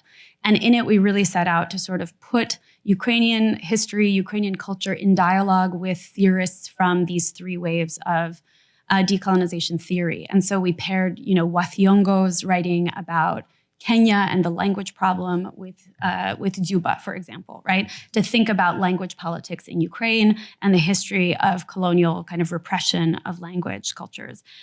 We paired some of the North American indigenous resurgence school theorists with theorists and activists from Crimea who are thinking seriously about what Crimean Tatar existence looks like in the absence of territory, right? While that territory is occupied. We brought in brilliant Ukrainian scholars. I'll just shout out here to Yulia Yurchenko's really important book, I think, Ukraine and the Empire of Capital, to think about political economy, right? And to think about the fact that Ukraine and its future, the way that we are imagining its future, has to be one in which dependency is not the main theme, right? So what could that future possibly look like if Ukraine is delinked not only from the sort of Russian imperial grip in terms of political economy, but also, right, from the kind of dependencies of the IMF and the World Bank and so on. And I'll pass the baton to you there. It's getting harder and harder to follow up. So improvising. Right, I think... if you think about the world map, I guess my world map hasn't changed. It's gotten larger. The globe and the way I think about Ukraine is definitely more global South oriented than it was before. And I think that's also just time. When I initially started working on Ukraine, I was a youngin'. I was in my 20s. And I was working on Ukraine as part of the Soviet Union, as part of the Russia sphere. And now it's very much Ukraine and its connections to the formerly colonized of the global South, but also of the United States and Latin America. And so that's where I've shifted.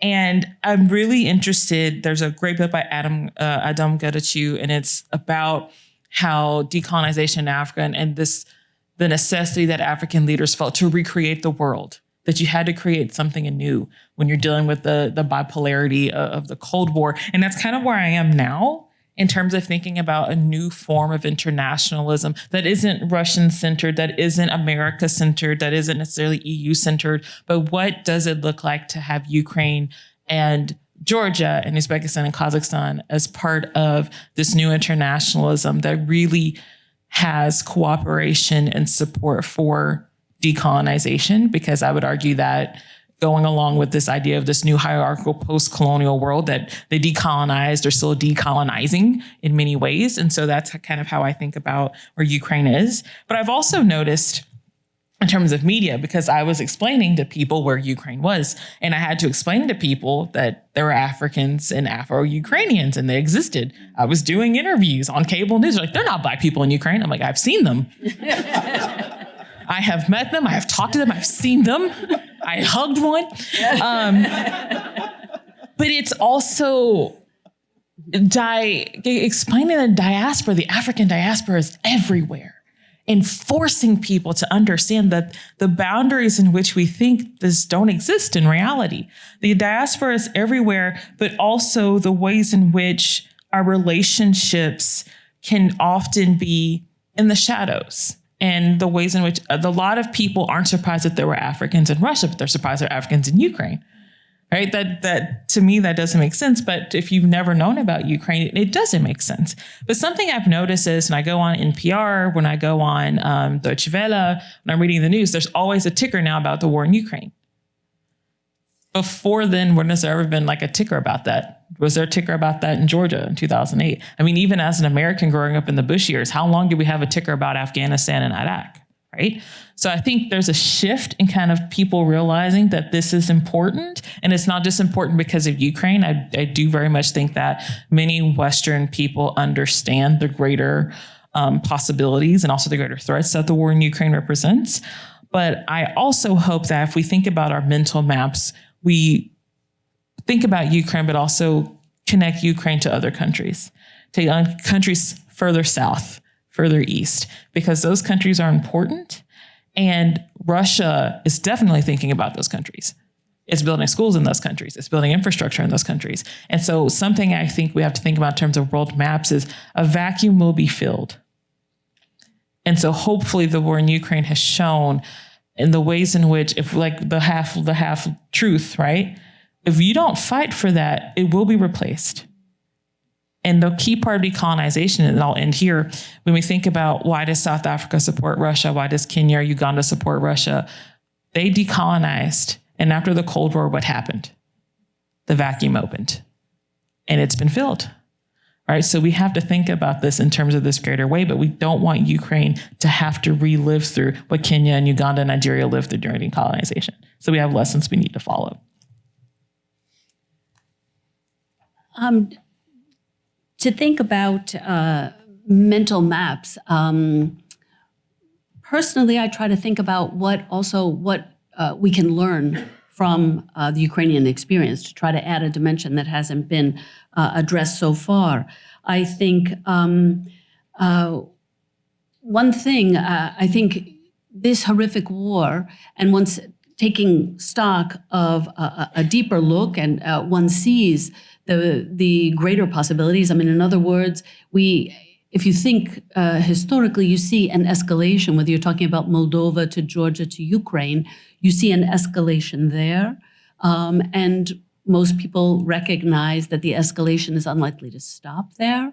And if you think in terms of greater possibilities that are occurring in terms of, what shall I call it, outreach, self-interested outreach, you see an escalation there too, in terms of involvement and exploitation even of conflicts in the Middle East, on the African continent, in a multitude, and of course here in the United States as well too.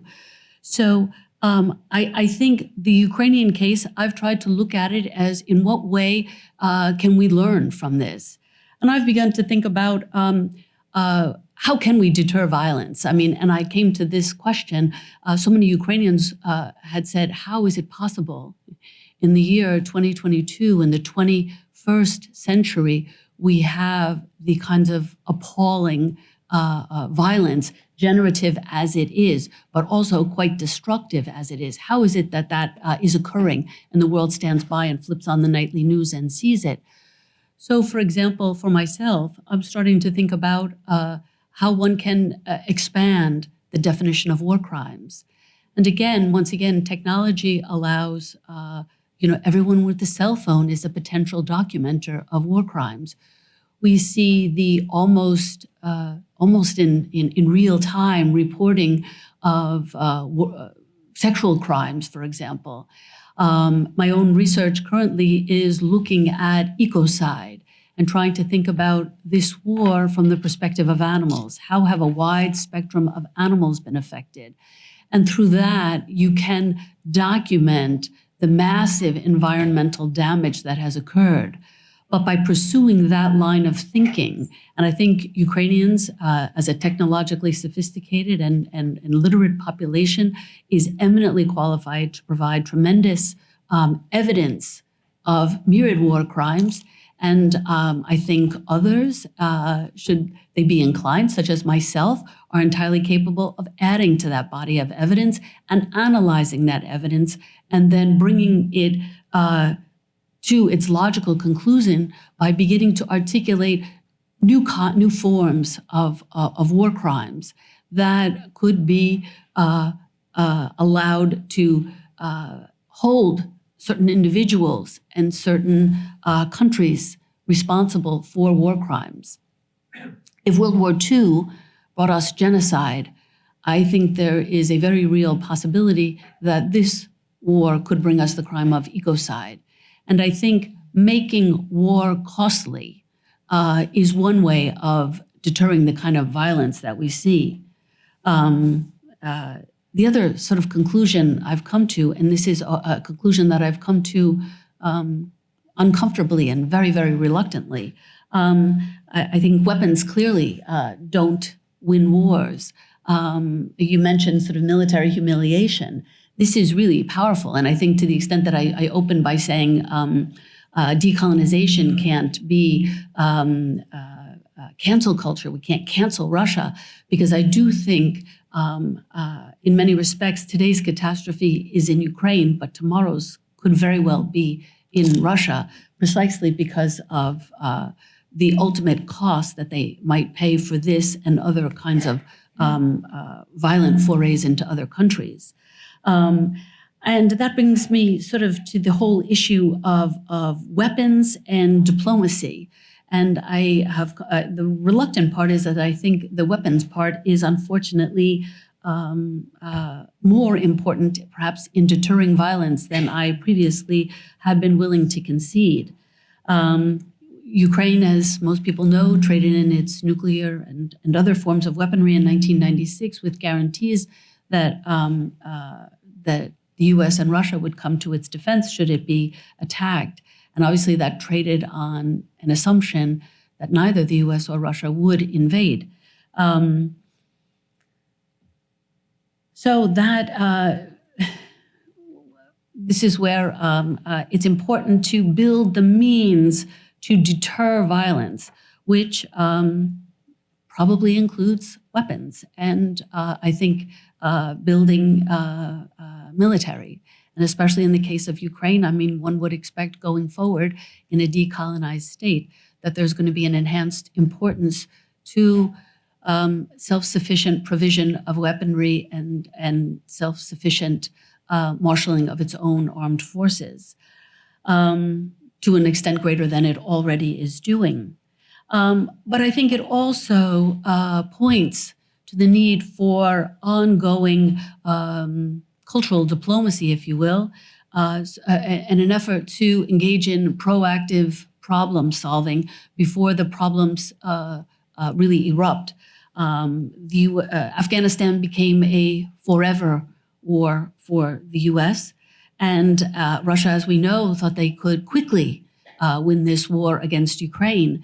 And although even if the fighting might stop, I think it has gone on far longer than they ever expected. And even once active combat might end, that's not to say one might have peace. We'll just have a generative moment of recalibrating what it means to fight and what are the means by which one can fight, what it means to achieve victory, and what are the acceptable means and what are perhaps the ill-advised means to achieve victory. So I think generation and this war has been, and I think for quite some time will continue to be, an enormously generative force that certainly will shape Ukrainian society. But I hope my own research is dedicated to how it might generate means of deterring war and violent means of resolving conflicts. I'll end on an optimistic note. Yeah, so I have one final question that I asked the panelists to prepare. And so if we can keep it brief, we'll still have about a half hour for audience questions. We'll take a little chunk of your lunch break since we started 15 minutes late. So the final question is very practical. What are the most important next steps to take in terms of the areas and topics of study that we're encouraging, and in terms of the actions that we can all take today in order to build a truly decolonial future? And is that a future that is something that you believe in? And if you'd like to point out anything you think is missing so far in these discussions of decolonizing, we'd love to hear it. So, Sarah. Thank you, Emily. So I think this issue of the global South and its understanding and ambivalence or active support of Russia is something I think quite a lot about. I think it's partly about what happens after decolonization. You know, they got neoliberal debt politics, then they got the war on terror, it didn't, but I think it's also about the Soviet legacy of support for third world revolutions. You know, the MK, the armed wing of the ANC, they were trained by the GRU, and people who work in many, the older generation going now, but they went to the University of the Third World. They remember Moscow as the place that supported them in their struggle with neo-imperialism and against their former imperial powers. So I think there's a task of understanding where they're coming from, but I think also there's a possibility for renewed kind of information campaign to bring the global South around to what is an anti-imperial struggle, and to get them on the side of my half-truth rather than on the other side. I think there's a potential for the United States to regenerate its commitment to its world role through doing good in Ukraine. I don't know quite how we get there in the sort of toxic place that we're in politically, but I see some hope for that. And it is very distressing. I think one of the things that a lot of us, I'd be curious to hear what the other panelists have to see, young left people are very confused by this struggle. It's American imperialism, it's NATO imperialism. These are the people who did it. You say, well, 1990, it wasn't a great response. Shock capitalism wasn't maybe the best response to the collapse of the Soviet Union. Maybe we want to rethink that now. But, NATO did not invade Ukraine. That is not who started this war. And I think that there's a sort of task of thinking along with young leftists to sort of reorient them to new geopolitical times. And I think that's something I certainly try to do in my teaching and in engagement with graduate students.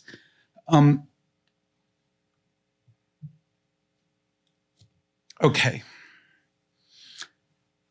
Just a couple of other things to clean up. I think one of the things I wish had happened, slightly technical for a minute. I wish the United States had placed some Arleigh Burkes in Odessa and in the Black Sea before the war started. Those are ships that can put a big bubble of anti-air, anti-missile over stretching into land. They can also hurt people, right? They can fire cruise missiles. And I think that would have complicated Russian planning quite considerably for the invasion. It also would have enabled the United States to make a stand on a theme which I think it has possibilities for kind of a worldwide propaganda offensive, and that is freedom of navigation. It's an old theme for the United States, open door and all of that. I would not emphasize the free trading capitalist side of this. I would emphasize the sort of global interconnection side of this. But I think freedom of navigation, rather than shutting down navigation, is an interesting way to draw distinctions between a good West and what we're up against, now. So I'd sort of throw that out there. If I were in government, I would be thinking about that. I want to put up just a couple of warnings. I think people have not thought enough about the post-war period, in which a highly militarized, highly traumatized and very nationalistic Ukraine is going to be incorporated into NATO and the EU. And I think that's a problem that everyone, we need to think about a little bit. This is a war. It is one with weapons, and it's awful for the people who have to fight it. That society is going to bear the marks of that after that war. And people need to think about what that kind of reconstruction is going to mean and how it is incorporated in a peaceful EU situation. Excuse me. I'm going to say two other quick things. These are random points. I think the settler colonial thing needs to be thought about very carefully. It quite clearly, there is settler colonialism in Ukraine. That is a feature that you want to think about, right? But to use a term from David Scott, the problem space of settler colonialism in Australia and the Americas is different from the problem space of settler colonialism in Israel, Palestine, or in Ukraine. And so I think we need to be very careful about what we incorporate in our thinking about settler colonialism when we go to different contexts. So I sort of throw that out there for a comment. And then the thing, I'll close with a kind of dark thing. I know we're not supposed to say that now. World War II is going out of living memory. And I think one of the things that we do not appreciate in our peaceful Western societies, not only is how vulnerable Western publics are now, especially in Europe, to missile warfare and Western civilians in ways I don't think they understand or have any grasp of their vulnerability. But war is a deeply attractive thing. People really love it. And each generation wants to try that shit out, right? Where they end up with, I don't know. But every serious senior officer I know, everybody I know who thinks hard about geopolitics is scared to death about big war coming down the pipeline. And how that comes, how it arises, we are in an extremely volatile situation, one that may involve our publics. I speak as someone who spent the last 25 years in Britain in a kind of warfare none of us have in our sort of mental maps of what can happen in places like London and Paris and Amsterdam and so on. So I just sort of I think these are dangerous times.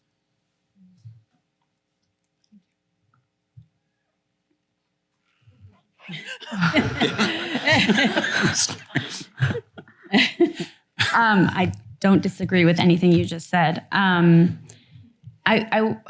don't know how to enter into this. So I think one of the things that has been tragic for me as a person with Ukrainian heritage, with Ukrainian family, and a large network of Ukrainian friends and colleagues in Ukraine has been watching the growing militarism of Ukrainian society since 2014.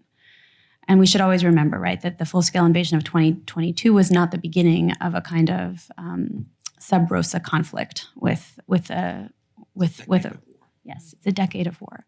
And so I fully endorse this idea that we need to be thinking about a post-war culture. I'm troubled by the ways in which the kind of cult of violence that is so present in this society, the kind of American pathologies around this, are taking root in Ukraine. And I hope for a future where both of those trends are reversed. I mean, I think the full-scale invasion prompted for me, and I know for many of my friends, a kind of deep reckoning with our core values, right? Like if you'd asked me before, and that was true about the US invasion of Iraq, frankly, in 2003 when I was a college student and participated in protests against that too, right? But like if you're a pacifist at heart, if you're a feminist who has anti-militaristic principles, it's really hard to find yourself in the position of advocating for more weapons that also happen to bolster the US military-industrial complex. It's a really morally vexed position to hold, and I know that I'm not the only person who's struggled with that. I don't want to get into the space of prognosticating about the future right now because it is grim and terrifying. But I think the confusion about this struggle is really real, and I see it in many different circles. So maybe I'll just speak to that for a moment. I think that war is dehumanizing, right? It's dehumanizing sometimes in ways that are maybe unexpected too. I would say that some of the dehumanization we saw of Ukrainians very early was around their kind of superpower status, right? That these were superheroes actually and not humans, that they were like somehow that the little David was going to slay the Goliath somehow, right? That Zelensky was here to save us all, you know. And I worry also about the other side of that, right? The more classic form of wartime dehumanization.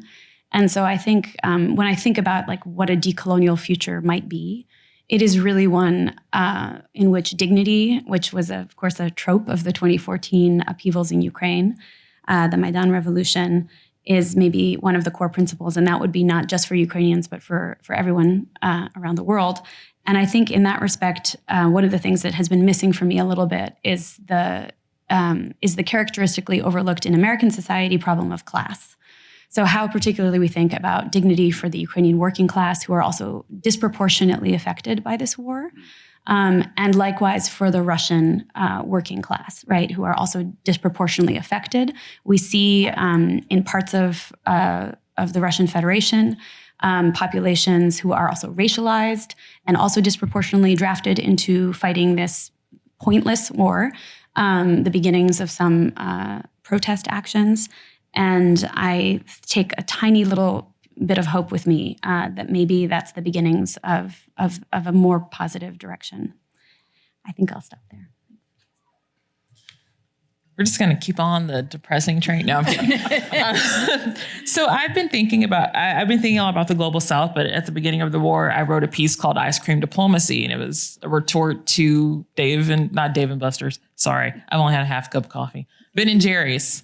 And their response to the initial reports of the war and how the United States should not get in, we should not support this. And I was like, it's ice cream diplomacy. It's sweet, but it's terrible for you if you have too much.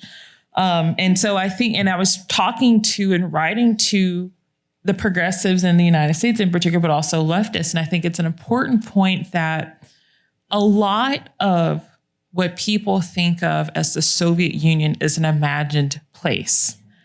And when we think about these imagined histories, I think this is why the renewed information campaign towards the global South is important, because Moscow is in the Kremlin. They're kind of like the controlling images of how we understand the Soviet Union, but there are African students and Vietnamese students in Kiev and Odessa. They were in Tajikistan, they were in Uzbekistan, they were in East Germany, a country that doesn't exist anymore, but was incredibly important. And this is why I think about when we talk about and teach Soviet history, that's why it can't be Russo-centric, because it allows Russia now to, capitalize on and to reinscribe itself as the Soviet Union. So that's why African countries should be supporting us, because we invited you to our country.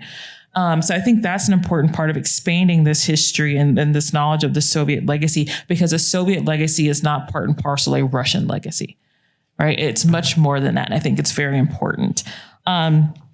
But also, I think that it'll help people understand this idea that Russia as the global villain, but also the global victim. And you kind of see this binary of, well, NATO did this, and that's why Russia's invading. And it's because NATO. And then you have people who are like, we're terrified of Russia. Look what Russia did to us. There's just this bipolarity, and there's gray in a lot of ways. And we need to kind of work through that and understand that. But what I'm interested in, I like to think of the Ukrainian future, because this war will end. And that's just something I tell myself. In every interview I did on TV, I said, when this war ends. I would never say if. And the war will end. We don't know when, but there will be a point of rebuilding. And I constantly think about the conflicts that have been fermented, but have also been ignored. When the invasion started, there were thousands of Syrian immigrants on the Ukrainian-Polish border and the Belarusian border. What happened to them? Like, these are things I think about, because when we think about Ukraine, we also have to think about these international hierarchies and these exclusionary politics that still manifest themselves, and the ways in which Ukraine is being used as a pawn in that, and the way Ukraine is being used by many politicians to erase some of their nasty domestic politics, and they use Ukraine as a way to launder their reputations domestically. I think about that as well. And so in terms of the future and what we can do, I think is education, expanding our knowledges, but also sitting back and recognizing this will fundamentally and has fundamentally transformed Ukraine. How can we continue to support Ukraine during the war, but also post-war. And they're a really important part of demilitarization and inclusion, but also thinking about the lessons that Ukraine have learned. How can Ukraine impart those to others? But also, how can Ukraine work with those countries who've gone through this process, who are still going through this process? And how can it expand for the West?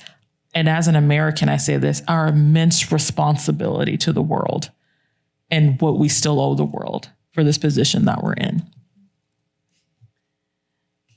I'll just add a few comments so that we can maximize time for audience question and answers. I think one of the reasons why we have sort of slid into a more pessimistic viewpoint is because I think the world is increasingly smaller and increasingly interconnected. In other words, Ukraine's problems become ours easily, and they reverberate here and elsewhere. I don't imagine that at all backing down. If anything, I think that dynamic is likely to enhance. By looking at ecocide, for example, if you should that fighting around any of these nuclear reactors trigger any kind of damage to those reactors, that's going to move very far beyond Russia and Ukraine and affect many different peoples and places.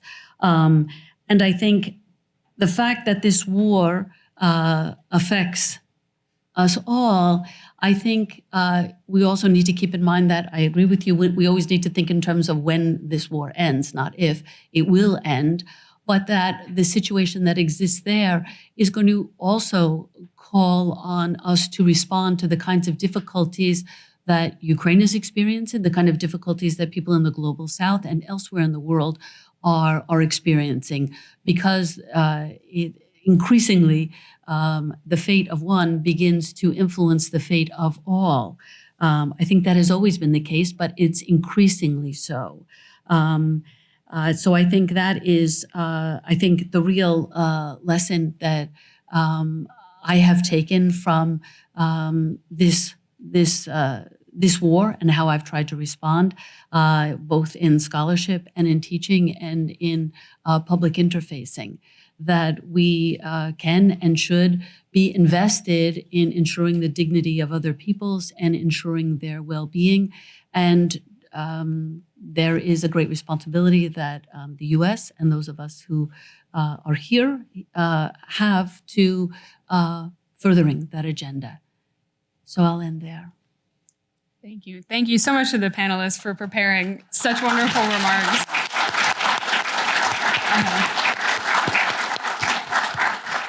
So we will open the floor to questions. We'll do the best we can to get to as many as possible. So we have one in front. So, yeah. Thank you very much, and my question, Maria, is to Oh, yeah. Sorry. Please, if you're, please wait for the microphone to come to you, because otherwise the Zoom audience cannot hear your question. Sure. Thanks.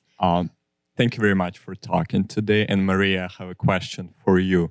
So where is Crimea in your mental map? Oh man, we're starting with the easy questions, I see. So I did my field work as an anthropologist of music in Crimea in 2008 and 2009. I was there for about 18 months on and off. And I was specifically focused at that time on the Crimean Tatar music industry, which was, and popular music maybe in particular, hybrid musics that merged folk and pop, and generally more broadly on the kind of indigenous politics that community was articulating very strongly then. I don't want to answer too long. So just briefly, the Crimean Tatar population, Sunni Muslim minority group that had the Crimean Khanate for over 300 years in Crimea, had been a vassal state of the Ottoman Empire. So when we talk about decolonization, it opens up all kinds of interesting questions. But the Crimean Tatars since the 1990s had built a political kind of campaign around their presence in Crimea as one of the indigenous people. And that was mediated through the United Nations Forum on the Rights of Indigenous Peoples. If you follow these politics, you will know that the Verkhovna Rada, the Parliament of Ukraine, finally acknowledged them as the indigenous people of Crimea, but only after Russia had de facto become the governing authority in Crimea.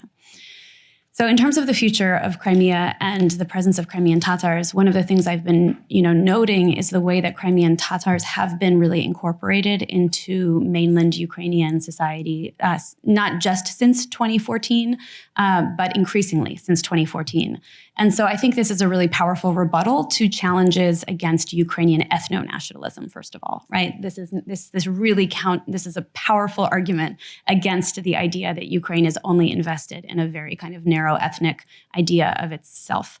Crimean Tatar activists and politicians are prominent in the Zelensky administration and have had a really important and vital role.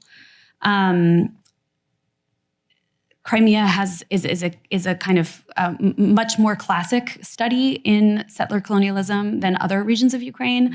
The Crimean Tatar indigenous population was forcibly removed in 1944, over 200,000 people. They were literally resettled, right? Resettled by primarily ethnic Russian and ethnic Ukrainian settlers.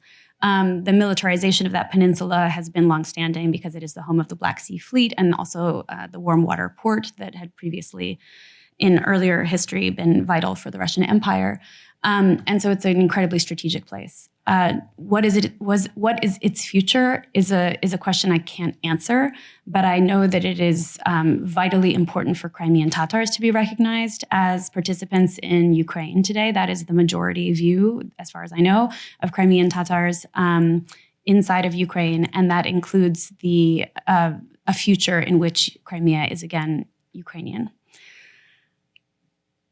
I can't see the future. I don't know how likely that is, but I think it's a really important part of the puzzle that we shouldn't stray from. And the last thing I'll say here is that Rory Finnan's work, I think, is really critical for also elucidating how the kind of solidarity between ethnic Ukrainians and Crimean Tatars has developed and is not a new phenomenon since 2014, but in fact has traces going back to the early 20th century when there was a kind of mutual recognition of oppression at the hands of Russia.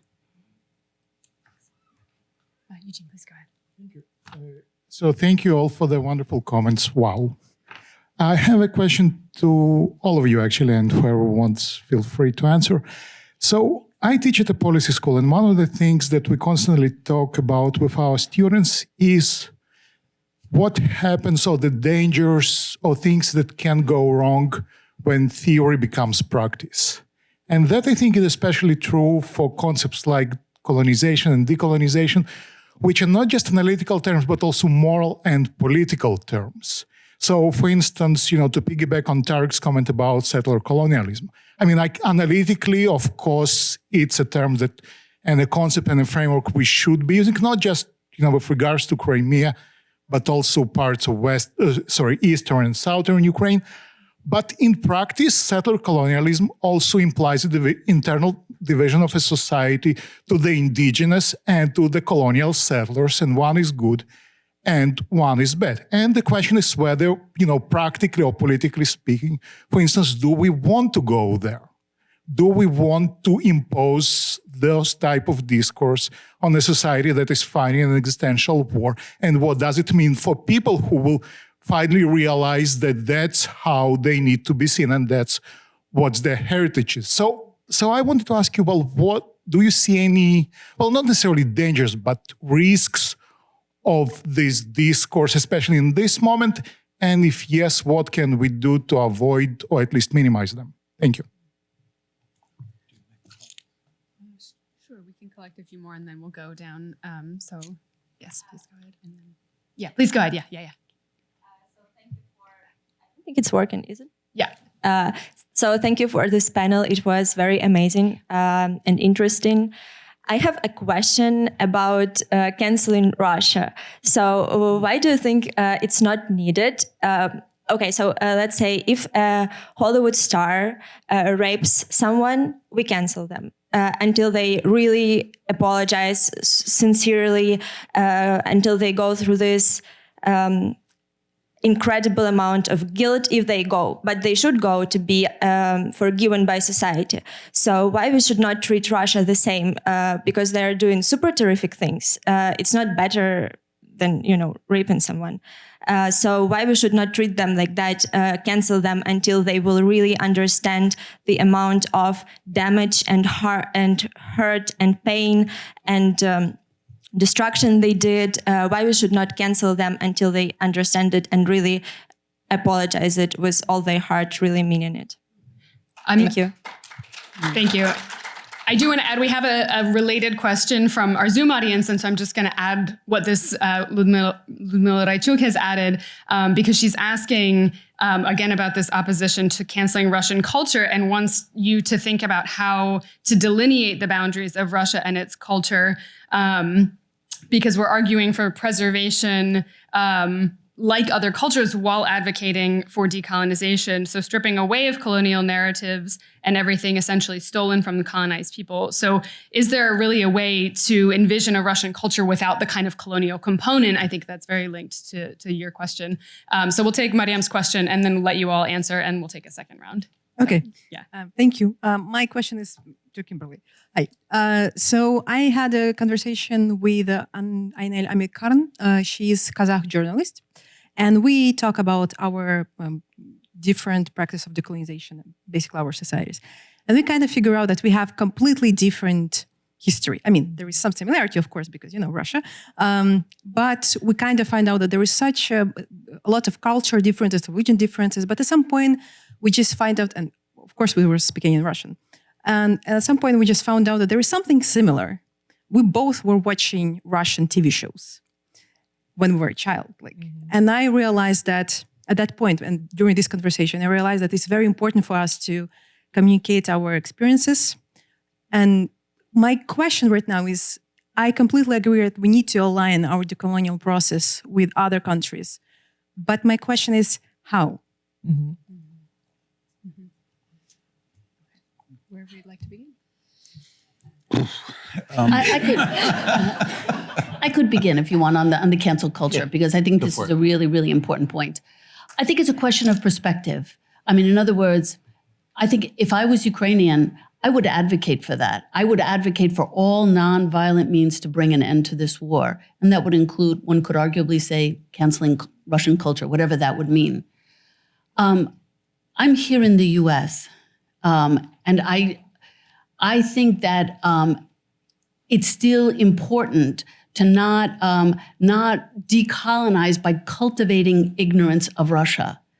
I think that's really, somebody has to pay attention to this country because of the issues that have come up here, that the kind of humiliation that Russia to a degree has experienced, but I believe will continue to experience, there's going to be enormous cost to be paid for this war. And I believe on some level, Russia will pay them. And there's going to be a reaction to that. Violence is generative. And there have been so many different moments when US scholars were entirely unprepared for the collapse of the USSR, for example. We don't want to have a repeat of the mistakes that we made in 1991, where unprepared and surprised by and large for that collapse and not knowing who these other people were. At a bare bones minimum, we can begin to encourage people to learn those languages and learn about other peoples and their encounters, but not at the expense of just canceling Russia and cultivating ignorance of Russia, because Russia is not going anywhere. It is a neighboring country of Ukraine. And just as the kinds of difficulties that I've been saying that are experienced in Ukraine that reverberate elsewhere in the world, whatever might develop in Russia, those kinds of difficulties will reverberate in Ukraine and elsewhere in the world too. We've been talking about the global South and here in this country and elsewhere, Europe. So in that spirit, I'm speaking then to Western scholars to not say, we used to send, just to cancel Russia, just cross it off the list. There is that tendency. We've decolonized now. That's what I meant by it. Yeah, go ahead, Maria. Can I add just quickly? Because I think it's also important just to point out that, canceling Russia can mean so many many different things, right? And at the very beginning, I was asked to write about a lot of pearl clutching about canceling Tchaikovsky, and spoiler alert, everyone still performed the Nutcracker at wintertime. But I think that, you know, I'm a citizen of Trump. I was a citizen of Trump's America. I'm a citizen of Biden's America. And I kind of understand a little bit what it is to be a citizen, even with relative privileges, and still be trapped inside of a regime that is doing things in your name that you don't agree with. So I just want to sort of hold that space a little bit. And I know there's a whole discourse about good Russians. I think there's a really important distinction to be made between anti-Putin Russians and unconstructed Russian chauvinists. And that is a distinction I'm learning about all the time. But I think that we also have to be compassionate to the ethnic Russian population in Ukraine, who might not have ended up there by their own volition, and especially to Russian speakers in Ukraine, who are disproportionately affected by this war. I know language politics is a whole kettle of fish that we'll be getting into later, but I do think that there's a kind of danger in being too rash about saying, if you speak Russian, you are not ours, especially because in a time of war, sometimes the first priority might not be to convert to a different language. And I realize I just waded into a huge, dangerous little space. Yeah, Kim, please. So I think that it's not cancel culture. It's a culture of responsibility. And so when we think about like the infamous Hollywood rapist who's been getting away with it, then they're canceled. They're not canceled. They're being brought to account for what they've done. And I think that is an important part of what Ukrainians are asking for, is that Russia be held to account for what it's done. And I think that it's also important, as we've talked about, to hold space for those Russians who are Russian by nationality, but are ethnic minorities within Russia who are being forced to fight in the war because they were not able to have sovereign countries post-1991. And that is its own big kettle of fish. But I think that holding Russia responsible, and I think that this is culturally responsible, socially responsible, politically responsible, but I also think we need to talk about the elephant in the room, in which, when have we seen an empire be held responsible? And really, like and so we have to start. We held Germany responsible after World War I, and then the sequel happened, as I call it when I teach. Got to be at the lingo. But I think there are some serious conversations to be held and to be had in which we imagine decolonization in many ways without paying attention to what actually happened. We are speaking English. What are the languages of the UN? They're the imperial languages. What does it mean to have Africans who have to speak in French or English or German to make claims against the empires that, thrashed them?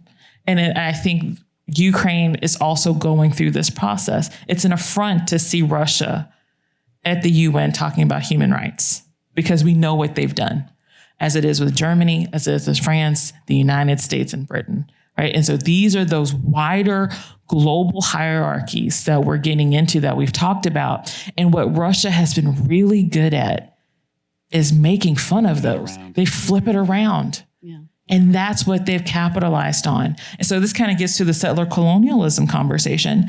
This is one of the reasons why DEI is illegal now, is we can't talk about these histories because people are afraid of, well, if I'm a settler, that means I'm bad. The moral conversation. And I don't know if there's a way for us to talk about this without the moralizing aspect, but it is important to recognize that settler colonialism is why this country looks the way it does. It's why a few countries look the way they do. And when we get into settler colonialism in the former Soviet Union, Ukraine doesn't look like Kazakhstan. Kazakhstan's history of settler colonialism looks fundamentally different, but it's those shared experiences and those shared victimizations that do have greater impact. So that was just my general conversations. And whenever we think about cancel culture, let's flip it. What does it mean to have a culture of responsibility? And I think that's what we're trying to get at. Just a couple comments. I think your analogy is wrong. Russia is not a person. It's a bunch of persons, Russians. So I think we need to really be careful about analogizing from what you do to an individual who's committed a crime to what you do about a society and a country and a nation, which is full of all kinds of people, who are born into it. They're not there because they chose to be. So that's a comment there. But I would also pick up, war is not a criminal justice activity.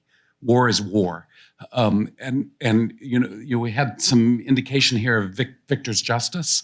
I think we need to, the ways that wars end, the establishment of one side's truth to the entire neglect of another side's truth is a great recipe for another war in the next generation. I also would remind all of you, war crimes and atrocities happen on both sides. The Ukrainians are marvelous at their information campaign in the West. They are the ones that we see, but war is a dirty business. And I guarantee you, there are atrocities going on both sides. They're not the same. I'm not making a moral equivalent argument by any means, but I think everyone needs to think about that when they get on their high horse about this. That there's a lot that we are not seeing in the media coverage that we get. Going to Eugene's question, I think that we're in the great age of identity politics. And this, means that lots of people are making identity claims based on, images of their historic past. They're imagining themselves into identities or recovering identities. These are important processes. These are sort of live politics. But I think the thing to remember about them, the thing to sort of grasp analytically about Maria's Tartars is that they are coeval. Right? They're there today. It's not that they're an indigenous people from the past. They're Tartars today living who are making their way in Ukraine. And that's how we need to think about them, not as a sort of, people on a reservation or trapped in histories. I don't know a lot about. One thing I'd like to know is if the Ukrainians are raising them in ethnic units in their army. I'd just be curious about that, but that's another point. And I think this identity politics comes with a kind of anti-modernism that I began my talk with. And this, I think, is a danger. I think it's a danger for the environmental movement. I want my penicillin. I want to live in a modern world, and I think we need to hang on to. We need to hang on to. We need to hang on to what is good about modern politics and modern society, and not give it up for fantasies of being Indians. Yeah, I would just briefly add, there's a moralizing element, but there doesn't have to be binary categories when we talk about settler colonialism of the good and the bad. And indigenous doesn't have to be like as I said about the anthropological sense of searching for the exotic and the primitive and the marginal. I just mean indigenous in terms of people who live within Ukraine. That, in other words, it doesn't have to be the exotic, and which then opens up. It breaks down these binaries between the good and the bad. Can I just add also that, indigeneity is such a slippery term. I'm going to use it also in the strict way that the Crimean Tatars are using it, which is mediated through the UN Forum. And the UN Forum on Indigenous Peoples is a fascinating, and I really recommend Cheryl Lightfoot. She's an Anishinaabe scholar. Dorothy Noyes as well. And Ronald Neeson. Anyway, we're giving you a bibliography, but I think in terms of thinking about the global rise of indigeneity, one of its potentials, right, one of the positive potentials is that it actually does confront the logics of the kind of nation state as the untenable hyphen of the nation state. That's a phrase I really love. And I think that, there has been a lot of hand-wringing in the wake of October 7th, especially about the kind of binary morality of settler colonialism. But I think as a sort of theoretical framework, it's actually useful when people say, well, Ukraine was never a colony, right? It elucidates processes of colonialism that are distinct from other processes of colonialism. And I think that it also means that we have to be vigilant about whether it is applied in some sort of extreme, binary moralizing way. Okay, so we're almost out of time. I'm maybe going to take one quick round of questions and ask each speaker to wrap up quickly. So we have one in the back, and then we'll take Jen too. Thank you so much for hosting the conference for us. I have a very practical question for Kimberly, if you don't mind. I'm Vitaly Bandura, Rapid Response Foundation Rescue Now. We have evacuated more than 20,000 people from the hotspots of eastern Ukraine, and we could have evacuated much more. And it's hard to talk about this, but the closer to the border of Russia, the stronger the influence of propaganda on Ukrainians. and the harder it is to convince these people to evacuate to the safer place. So my question is, how do you see the colonization of those people who have been affected by propaganda mostly, even out of Ukraine? Thank you. Yeah, thank you. I learned so much from this panel discussion. And I would like to ask all of you, would you agree then that this new wave of decolonizing Ukraine and the rest of Eastern Europe and Central Asia should also go hand in hand with a new serious rewriting of the colonial history of Russia that would contest these ideas of Russia as a second-hand or a wrong empire, and then how to really do it, how to do it differently from the ways in which Russian colonial history has been handled before. So I come from the Baltics, and Kimberly also pointed out that the big difference is now that it's done in the borderlands, in the archives of the borderlands. But like coming from the borderlands, I think it's also important to highlight that we then must not shy off from the complexities, or like from the ways in which, for example, the Baltic elites were also involved in the overseas expansion of the Russian Empire, or also in the settler colonialism, including in Crimea, but also in Siberia. So, thanks. Jen, go ahead. Thanks for the opportunity. I'm happy to say my question is also about information and narrative. And there is an organization in Western Ukraine, I'll not call them out by name, they're not mainstream and have been accused of historical creativity in the past. But I had the opportunity to visit this last summer, and they are using a type of narrative around Ukraine and Russia that really caught my attention. So for example, there is no longer a debate among the members of this org about whether it's the Great Patriotic War or World War II. They're calling it the German-Soviet War. And they're referring to the current war. I know, yeah. And they're referring to the current war and the invasion going all the way back to 2014 as the third Russian invasion. The second one being the Soviet Union in this framework, and the first one, there's many options. I forget if it was Alexander II or Catherine the Great or what have you. And what occurs to me is that, I don't want to offer a criticism for that frame. I feel like Ukrainians who are living this war have absolute authority in describing what is happening to them, and I will leave critique to other Ukrainians who are also living this war. But I see a reification of the Russia is Soviet, Soviet is Russia narrative in all of that. And so I was curious to hear any thoughts, and I'm happy to take them in the hallway because I know we're short on time, about the temptation, the long-term, short-term gains or the long-term, short-term risks of essentially fighting a colonial power or resisting a power in a way that de facto reifies some elements about that power. Yeah. Volodya, and then we'll... Yeah, thank you. A quick comment or question on what Kathy said about the inadmissibility of stopping to study Russia. Yeah, so not to cancel Russia to such an extent as stop looking at that direction. I wonder if you'd agree that while continuing studying Russia, we need to radically change the question we ask about Russia. So if you look at the reproduction of Russian studies in the West, even during the large-scale war, we cannot but feel that the West is failing again to learn its lessons.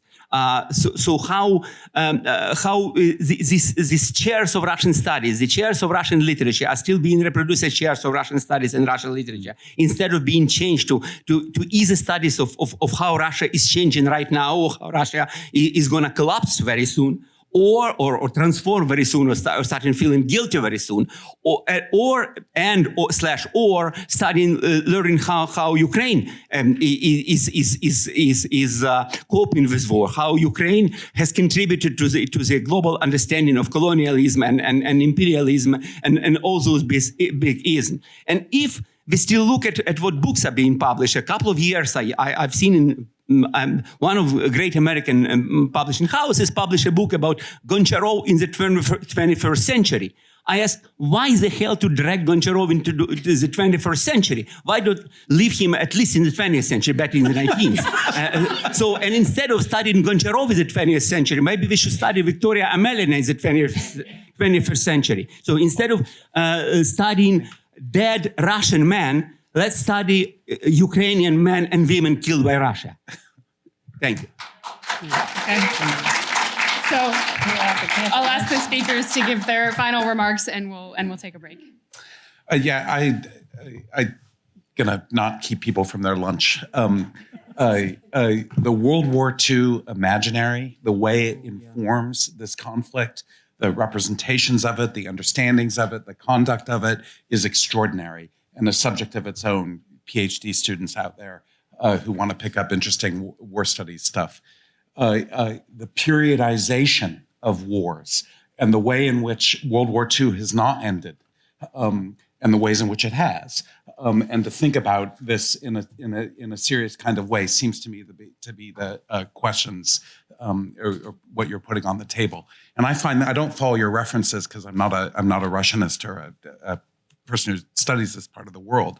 But one thing I would say is that one of the things the post-colonial move does is expose the way in which the nation state and the idea that nations develop through history as sort of coherent entities that are kind of self-generating, and you can think about them as having internal dynamics and understand them only within their own terms. That is what post-colonialism has blown up, right? The way in which these places are always in co-constitutive relations with other parts of the world is what we need to study. And I think that question about, I think that's a wonderful sort of exchange, that it's the questions that we ask about Russia that need to be changed. Can I leap in with a question, mindful of lunch, that we didn't get to today, but I think maybe addresses these two questions, which is also about how we think about decolonization as linked to the post-Maidan discourse of decommunization, which may potentially also lead us to these places where the Soviet is kind of remapped onto Russia. And I will leave that there. So just the evacuation of Eastern Ukraine, that it hits very deeply because I was talking to African students in Sumy and Asian students who were hearing from their parents Russian propaganda saying that they were being kept in Sumy by Ukrainians. And it was devastating. I was talking, like, students were shot at by Russian soldiers because they left to try to get out. And so it's incredibly difficult to fight that disinformation, but not only disinformation, a lot of people who live in Eastern Ukraine, they have family in Russia, they speak Russian. And so it's also the process of dealing with the self and what does it mean as a person from Eastern Ukraine if you speak Russian, you see yourself as Ukrainian, how do you deal with the two? And I think it's going to be a long process, a very painful process. But at the end of the day, it's costing people lives, right? And I think that's something that is often gets played out in the West, and we talk on social media and Twitter and TikTok, it's fun. No, people are actually responding to this and getting into dangerous situations. And I think the biggest thing, and it's really lame, is just to continue to fight with the truth and try to speak the truth and show that this is disinformation, this isn't true as much as you can. But at the end of the day, people will make decisions themselves, and you can't hold yourself responsible, although it's really hard not to. And in terms of the colonial history of Russia, I'm weird because I've been studying Russia all my entire adult life, and then I got into US history. So I've never seen Russia as the wrong empire. And when I've never saw it that way. And so when I learned about French imperialism and German imperialism, British imperialism, I was like, oh, y'all need boats. But from the American history standpoint, though, I grew up in Southeast Texas. Right. So I have a very different understanding of settler colonization. So I think that is one of the ways for us to really dig into is not seeing Russia as the wrong type of empire, but Russia was an incredibly innovative empire. The Western borderlands versus how they treated Southern Ukraine, how they treated Crimea versus Central Asia versus the Caucasus. You have an empire that has skills of the German, the French, the British, and the American empire all in one. But what is fascinating is for how long Russia's been able to skirt by as a non-empire. That is what is fascinating. I think that is one of the turning points that we really need to get into when people say, well, Russia wasn't an empire. And when I taught, I said, how do you think Russia got that big? Do you think they asked? And finally, I'm a historian. I mean, Brezhnev's finally in vogue now, in Soviet history. I work on Stalinism. That's, where I live. So like this idea of like writing a history book about Victoria Molina, that's really new, right? And as historians, you're supposed to have separation between yourself and the event. I don't think I could write a history of what's going on right now. I don't have the distance or the space, really. And so like literary studies stuff, they're much better at that. But I think in terms of the historical production, we don't necessarily have to change all of our understanding of Soviet history. Stalinism was Stalinism. But what does Stalinism look like from Central Asia, from Ukraine, from the Baltics? And how did World War II look? But and this is something, it's my final thing. This is something that's really bothered me is I've worked too long to try to expand Soviet history for Soviet history to just be Russian. It isn't, right? The lives, the hundreds and thousands, millions of people who lived and died in the Soviet Union who were not ethnically Russian, they deserve to have their experiences engendered by the histories that we write. Yeah, it's essentially a more nuanced look is what I'm advocating, and not in speaking about sort of. I do think we need new eyes looking at that whole entire region, and I personally am very haunted by the fact that I think in 1991 there was an opportunity to use our language from today, decolonize our thinking and get a fresh look on this whole region. That process started but was stymied. And it obviously was ultimately unsuccessful if we're still here now at this point discussing the same things. We do need a very nuanced way. And I mean, initially I tried to suggest the ways of thinking about it, thinking comparatively, but in very broad terms. Thinking in terms of zones of interaction, as a different way of framing or whatever it is we're researching, thinking topically and then making connections based on the topic as opposed to being locked into a particular political space. We really need to think differently because the kind of innovative thinking in terms of building an empire, in terms of repressive tactics in the Soviet Union, when I started studying religion, I was floored at the extent to which they used hugely different tactics for repressing different groups. I was also floored at the extent to which they had pretty impressive knowledge of the workings of those different religious groups that allowed them to adapt their repressive tactics. And similarly, we've been speaking a bit about the global South. I mean, this is a huge issue. And we need to think way outside the box. I mean, take all the old boxes and throw them out and to try to understand what is now going on in the global South. Why is it that many, many different countries in the global South don't really support or they don't support Ukraine to the extent that we would have expected them to? Why do they not see this as, a moment of decolonizing Ukraine, of breaking free from Russian oppression? Why is it that they don't see that? So that's why many of the different assumptions that we have had and we have used to analyze both historically and in a contemporary sense this part of the world, they all have to come under the microscope and be questioned. And I just see for institutions, I mean, there are enormous institutional barriers. Your example of the book, I don't know this book, but I would wager money that that book was signed under contract in probably 2020, years ago.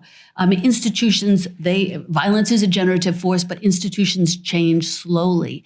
And one of the ways and effortless ways in which they change is just to scratch something out. And what I'm looking for is something far more ambitious, far more difficult. But I think that's what's needed so that we're not 30 years from now discussing this same issue again. We missed the boat in 1991, and I don't want to miss it again. Perfect place to end. Thank you so much to our panelists.